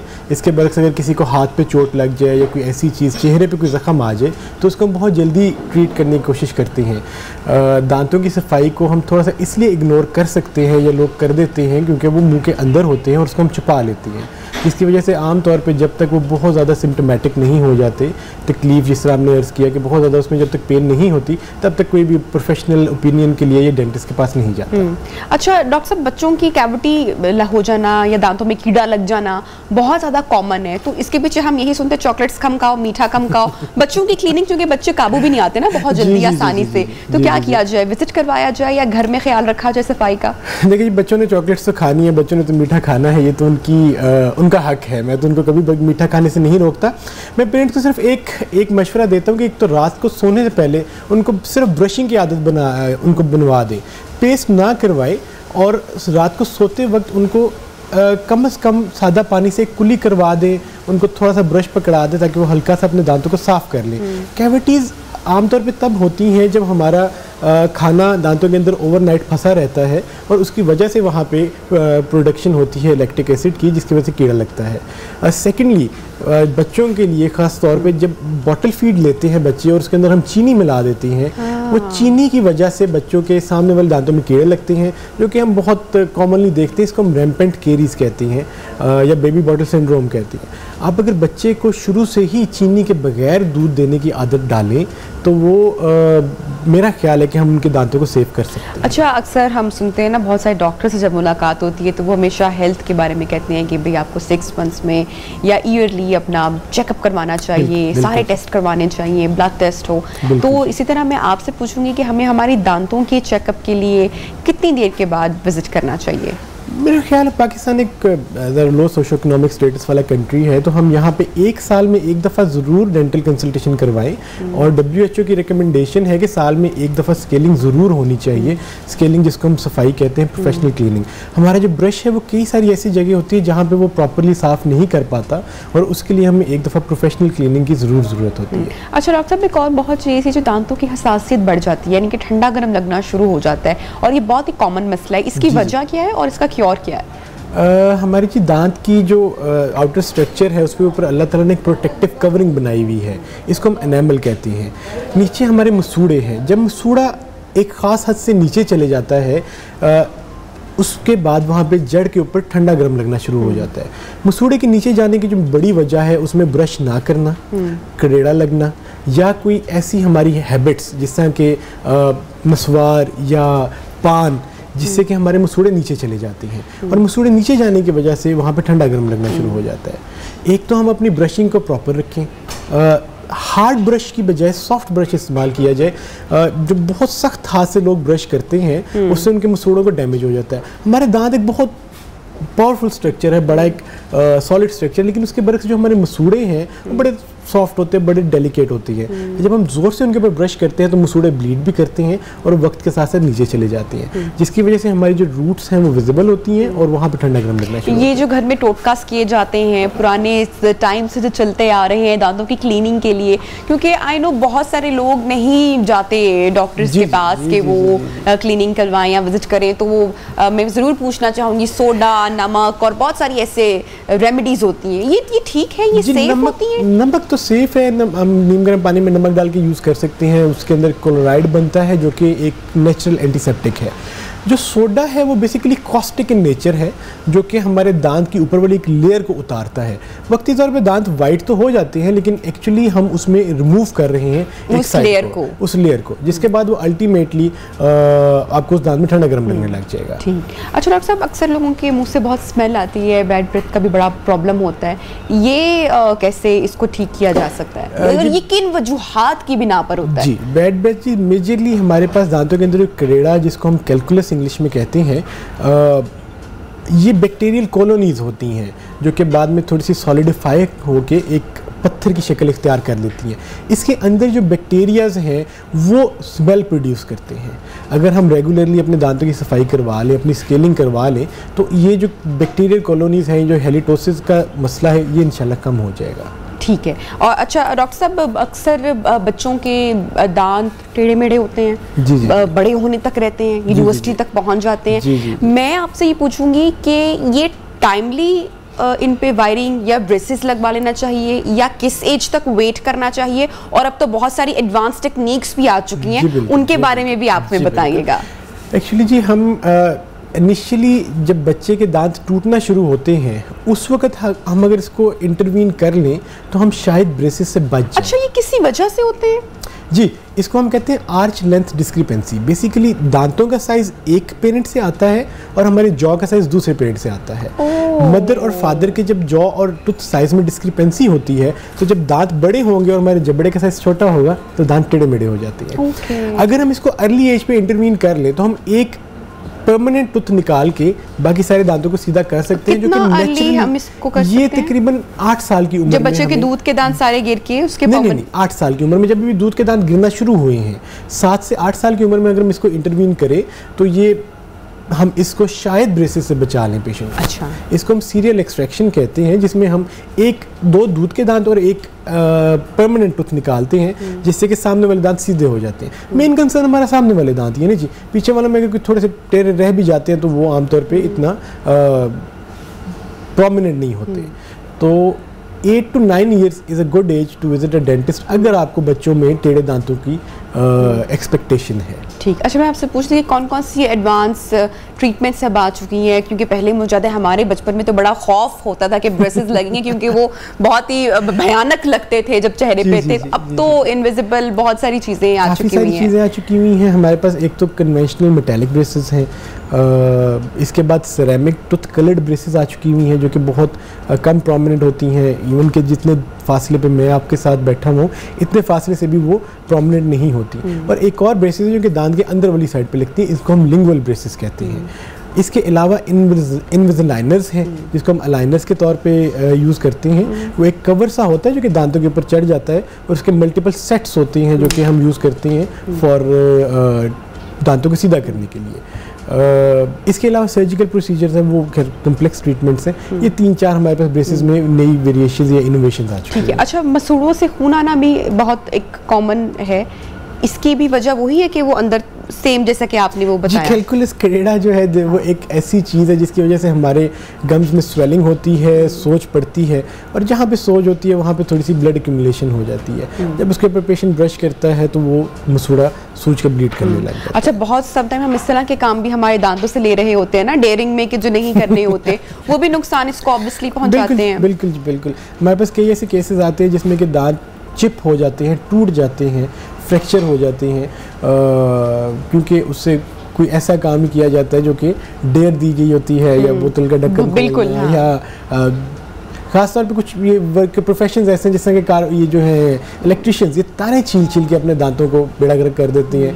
तो ऑब्वियसली दांत उस जिस काम के लिए बने हैं उन्हीं को उसी के लिए इस्तेमाल करने चाहिए ज़्यादा, मगर उनको जो वांटेड जगह है वहाँ पे यूज़ करेंगे तो उससे भी फ्रैक्चर और टूटने के चांसेस। अच्छा डॉक्टर साहब, चूँकि हमारे यहाँ स्मोकिंग अनफॉर्चुनेटली बड़ी बदकिस्मती से बहुत ही कॉमन प्रैक्टिस है और बहुत सारे लोगों इस आदत में, इस लत में मुब्तला हैं और ऐसे में हम देखते हैं कि उनके दांत देखकर पता चलता है कि ये शख्स इतनी स्मोकिंग करता होगा।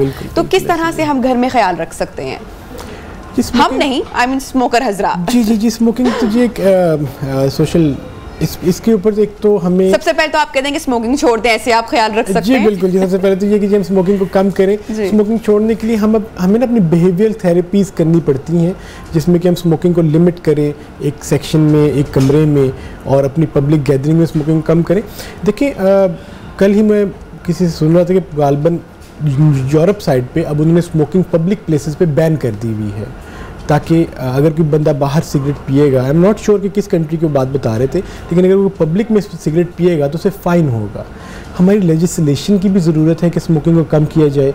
स्मोकिंग सिर्फ दांतों के लिए ही डेंजरस नहीं है, वो मल्टीपल कार्सिनोजेंस होते हैं उसके अंदर जिससे मुंह के कैंसर से लेके फेफड़ों का कैंसर और कई किस्म की और बीमारियाँ जो कि इससे होती हैं। स्मोकिंग एक ऐसी चीज़ है जिसको कि हमें बिल्कुल कम छोड़ना चाहिए। डॉक्टर साहब, छालिए का इस्तेमाल भी बहुत ज़्यादा होता है, वो भी इसी तरह से डैमेज करता है? जी, पान और छालिए दोनों जो चीज़ें हैं ये अपने इफ़ेक्ट को मल्टीप्लाई करती हैं और ये मुंह के सरतान ओरल कैंसर की तरफ लेके जाती हैं। और ओरल कैंसर से चेहरे का एक बड़ा हिस्सा हमें काटना पड़ता है और इंसान कभी भी अपनी नॉर्मल लाइफ नहीं गुजार सकता। स्मोकिंग, पान, छालिया, इसके ऊपर हमें लेजिस्लेशंस करनी चाहिए। इंडिविजुअल लेवल पे हम इसको कम कर सकते हैं, बिहेवियर थेरेपीज़ होनी चाहिए और ताकि हम इस बीमारी से, और इस वक्त पाकिस्तान में, इस वक्त सब कॉन्टिनेंट में, पाकिस्तान में सब कॉन्टिनेंट में यही एक्सपेक्ट किया जा रहा है कि 2030 में biggest cause of the death will be oral cancer, और ये पान और छालिया स्मोकिंग की वजह से बहुत ज़्यादा। और ये कब कैसे डिटरमिन कर सकते हैं इसकी अर्ली स्टेज के सिम्टम्स क्या हैं? मुंह के अंदर कोई भी ऐसा छाला, ऐसा जख्म या ऐसी जगहों पे मिर्चें लगना जो कि नॉर्मल ना हो, अगर तो 14 दिन से ज़्यादा परसिस्ट करता है और ख़ुद हील नहीं हो रहा, खुद ख़त्म नहीं हो रहा, तो आपको ज़रूर किसी डेंटिस्ट को या मैक्सिलोफेशियल सर्जन को जाके चेक करवाना चाहिए। अगर तो छोटे साइज़ में हो तो उसका ट्रीटमेंट आसान है, लेकिन जब ये ज़ख्म बड़ा हो जाता है, ये कैंसर बड़ा हो जाता है, तो ये बहुत ज़्यादा नुकसान है। डॉक्टर साहब, मुंह के सरतान से बचने के लिए, और ये कितना तकलीफ दे है, मैं चाहूँगी ये भी आप लोगों को ज़रूर बताएं। अक्सर कराची के भी हॉस्पिटल्स बहुत बार लाइव कवरेजेस हुई, बहुत सारे सहाफ़ी भी, होस्ट भी गए, लोगों को सिर्फ अवेयरनेस दिलाने के लिए खुदारा इस बुरी लत से बचो। जी, तो ये कितना पेनफुल है, मैं चाहूँगी आप थोड़ा सा बताएं। जी, मुंह के कैंसर की डिफरेंट स्टेजेस होती हैं। अगर मैं बिल्कुल सिंपल अल्फाज में बताना चाहूँ तो एक तो ये तकलीफ दे भी है बहुत ज़्यादा, और दूसरे इसमें मसला ये कि आपका चेहरे की डिसफिगरमेंट हो जाती है। आपके चेहरा कभी भी उस तरह से नहीं रहेगा।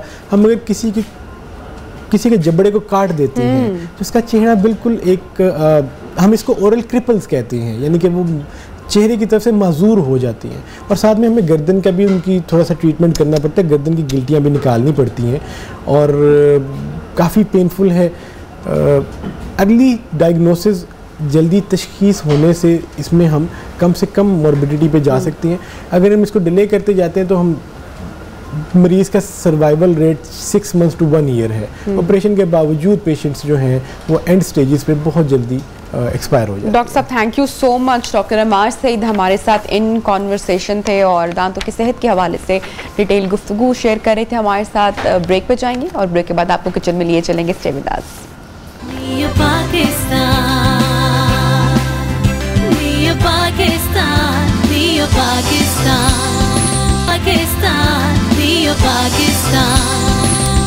वेलकम बैक जनाब, और किचन में आपको लिए चलेंगे। लास्ट हमारा प्रोग्राम का सेगमेंट है जहां पर हम आपको कुकिंग टिप्स और कुछ रेसिपीज देते हैं, और दोपहर के खाने के बारे में जो बहुत सारी खवातीन नहीं सोच रही होती ना कि भाई आज क्या बनाएं, तो मेरे ख्याल से हमारा शो देख के उनको एक डिश का नाम जहन में जरूर आ जाता होगा और वो ट्राई भी कर सकती हैं। सो अस्सलाम वालेकुम अनम, कैसी हैं आप? बिल्कुल ठीक, आप कैसी हैं नबी? अनम, ये वही टाइम होता है जब घर की खवातीन यार क्या बनाएं, आज क्या बनाएं, तुम बता दो तो बड़ा मुझे लगता है कि अच्छा रहता है कि आइडिया एक मिल जाता है कि मुझे लगता है कि दुनिया के सबसे मुश्किल तरीन काम ये है कि सोचना कि आज हमने क्या बनाना है। तो ये क्योंकि हर घर का अपना माहौल होता है, किसी को सब्जी नहीं अच्छी लगती तो किसी को गोश्त नहीं अच्छा है, किसी को चिकन नहीं अच्छा लग रहा, तो उस हिसाब से जो माएँ बेचारी होती हैं वो काफ़ी सोच रही होती हैं कि आज क्या बनाए। तो उसी हिसाब को सोचते हुए बेसिकली आज मैंने सोचा कि क्यों ना हम दाल बनाते हैं, बट दाल में भी हम डालेंगे कीमा। तो आज हम बना रहे हैं माश दाल कीमा। तो ये बड़ी फेमस है और स्पेशल नबिया, आपने जो दोपहर की बात की है ना, माश दाल जो है ना वो यूजुअली जो है ना दोपहर में ही खाई जाती है। हाँ। तो ये कंप्लीट आप कह लें कि कॉम्बिनेशन माश दाल कीमा और माश दाल अंडा और प्लस जो है साथ में आपने मंगवानी है सादा रोटी और रायता बनाना है, पुदीने की चटनी, हाय हाय हाय, और सलाद नींबू वाला, बिल्कुल, और गर्मा गर्म फुल्का बिल्कुल।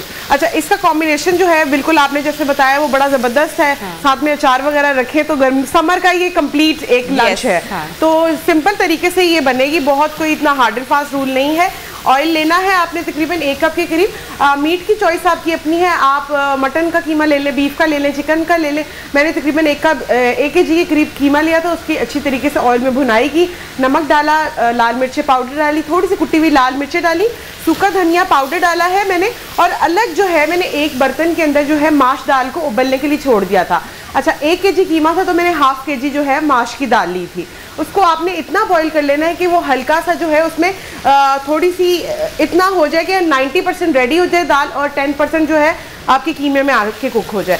फिर आपने सारे मसाला जात के साथ कीमे को करना है अच्छी तरीके से फ्राई। उसमें आपने डालना है प्याज और डालना है आपने टमाटर। डालने के बाद पानी डाल के पकने के लिए छोड़ देना है। जब बिल्कुल पानी ड्राई हो जाए तो आपने दाल डालनी है और दाल डालकर आपने उसकी अच्छी तरीके से भुनाई करनी है और थोड़ा सा पानी डाल के जो है आपने दाल को छोड़ देना है। उसके बाद आपने क्या करना है, जब पानी बिल्कुल ड्राई हो जाए लास्ट में आपने हरा धनिया, हरी मिर्चें और जो है अदरक को जूलियन काट कर जो है आपने डालना है। तो यहाँ जो है मेरी दाल बिल्कुल रेडी हो गई है। टमाटर आपने बोला टमाटर की पेस्ट ऐड करेंगे या किस तरह से ऐड करेंगे? छोटे साइज के 2 टमाटर डालें सिर्फ एक फ्लेवर के लिए। वैसे सारी दालों में टमाटर हम ऐड करते हैं? जो मूंग की दाल होती है उसमें बिल्कुल भी हम टमाटर नहीं डालते। और अगर आप चाहें जो खाली शोरबे वाली चने की दाल होती है उसमें भी टमाटर का कोई लेना देना नहीं होता। तो लेकिन अगर आप डाल लें तो वो फ्लेवर एनहांस करती, ये नहीं करती कि वो दाल को खराब कर देती है। ठीक है। ये क्या है, क्योंकि ये दाल जो है थोड़ी सी हमें ग्रेवी उसके अंदर चाहिए होती है कीमे के अंदर, तो उस हिसाब से जो है इसलिए हम इसको बनाते हैं। और लास्ट में मैं इसके अंदर ऐड ऑन करूंगी थोड़ा सा गरम मसाला। अच्छा वो मैं जब ऊपर डाल लूंगी बाद में। अच्छा जी, अब हम करते हैं इसको। अच्छा, इसकी भुनाई बड़ी ज़रूरी है, भुनाई करना, कि अगर आप दाल की भुनाई नहीं करेंगे। अच्छा, कैमरा अगर दिखा सके तो आप ये देखें कि दाल बिल्कुल जो है खड़ी खड़ी है, कीमे के अंदर बैठी नहीं है। ये चीज़ का बड़ा ख्याल रखना है। अगर माश की दाल बैठ गई है ना तो नबिया उसका वो टेस्ट नहीं आता। हाँ, बहुत, क्योंकि वो सॉफ्ट और सोखी हो जाती है। एग्जैक्टली, तो वो आपको उसका वो खाने का मजा नहीं आता, क्योंकि ये आपने यूजुअली इसको रोटी के साथ खाने को एंजॉय करना होता है। तो इस वजह से जो है आपको इसको दाल को थोड़ा सा जो है उसके अंदर थोड़ी सी कसर रखनी चाहिए ताकि जो है वो अच्छा सा फ्लेवर दे सके। अच्छा अनम, जो माश की दाल है वो तो नहीं बनेगी ना, मतलब ग्रेवी के साथ तो, या हल्का? नहीं, ग्रेवी के साथ थोड़ी सी। अच्छा नहीं, वो कहते हैं ना, एक उर्दू का लफ्ज है कि रसली सी आप बना ले, स्लाइट सी ग्रेवी वाली जूसी बना ले आप। लेकिन ये है कि यूजुअली माश की दाल जो होती है बिल्कुल भुनी हुई ही ज़्यादा अच्छी लगती है। और माश की दाल में जो है ऑयल की क्वांटिटी भी आप इतनी ज़्यादा नहीं कम रखते हैं। अच्छा। और लास्ट में मैं इसके ऊपर थोड़ा सा जो है गरम मसाला डालेंगे। That's it. Very nice. Anam, आप क्विकली रेसिपी भी इसकी शेयर कीजिएगा। सिंपल जी, 1 kg कीमा था, उसको ऑयल में मैंने अच्छी तरीके से फ्राई कर लिया। प्याज डाले, टमाटर डाले, नमक डाला है, लाल मिर्च पाउडर डाला है, सूखा धनिया है इसके अंदर, थोड़ा सा मैंने जीरा पाउडर होता है वो ऐड ऑन किया था फ्लेवर के लिए। उसके बाद अच्छी तरीके से कीमे की भुनाई कर ली। जब कीमा बिल्कुल भुन गया तो मैंने दाल दूसरी तरफ जो है वो 90% रेडी कर ली, वो मैंने कीमे में डाल दी। उसके बाद जो है थोड़ा सा पानी डाल के दाल को पकने के लिए छोड़ दिया। और उसके बाद जब पानी ड्राई हो गया दाल को 10 से 15 मिनट का दम लगाया। अदरक, हरी मिर्च और हरा धनिया डाल के जो है उसकी गार्निश। Very nice. अनम, फरमाइश आपसे ये है, चूंकि गर्मी का मौसम है और आम की अंबियां भी मौजूद है जी, और आम की चटनी भी बड़ी जबरदस्त होती है। और आई एम श्योर कि बहुत सारे लोग बनाना चाहते भी होंगे, सीखना भी चाहते होंगे। तो मेरे ख्याल से हम कोई एक दिन रखेंगे हम चटनी। बिल्कुल। अब आम की चटनी के साथ जो है फालसे की चटनी जो है वो भी बड़ी जबरदस्त लगती है, क्योंकि फालसे भी मैंने कल परसों में गुजर रही थी तो मैंने देखा कि फालसे भी आ चुके हैं। तो इंशाल्लाह एक दिन ऐसा रखेंगे जिस दिन हम 2-3 तरह की जो है आलू बुखारे की भी चटनी। जी बिल्कुल, 2-3 तरह की चटनियां हमने जनाब अनम से कर ली है फरमाइश, तो इंशाल्लाह आने वाले दिनों में आपको जरूर रेसिपीज शेयर करेंगे। फिलहाल आज जो आपकी परेशानी थी कि आज खाने में क्या बनाया जाए, तो हमने आपको आइडिया दे दिया है। दाल, माश और कीमा आप बना सकते हैं, ट्राई कीजिएगा, खासकर अनम की रेसिपी से ट्राई कीजिएगा। और फेसबुक पर हमें अपना फीडबैक देना जनाब मत भूलिएगा। अपना बहुत सारा ख्याल रखें। कल होगी जनाब इंशाल्लाह मुलाकात, तब तक के लिए अल्लाह हाफिज।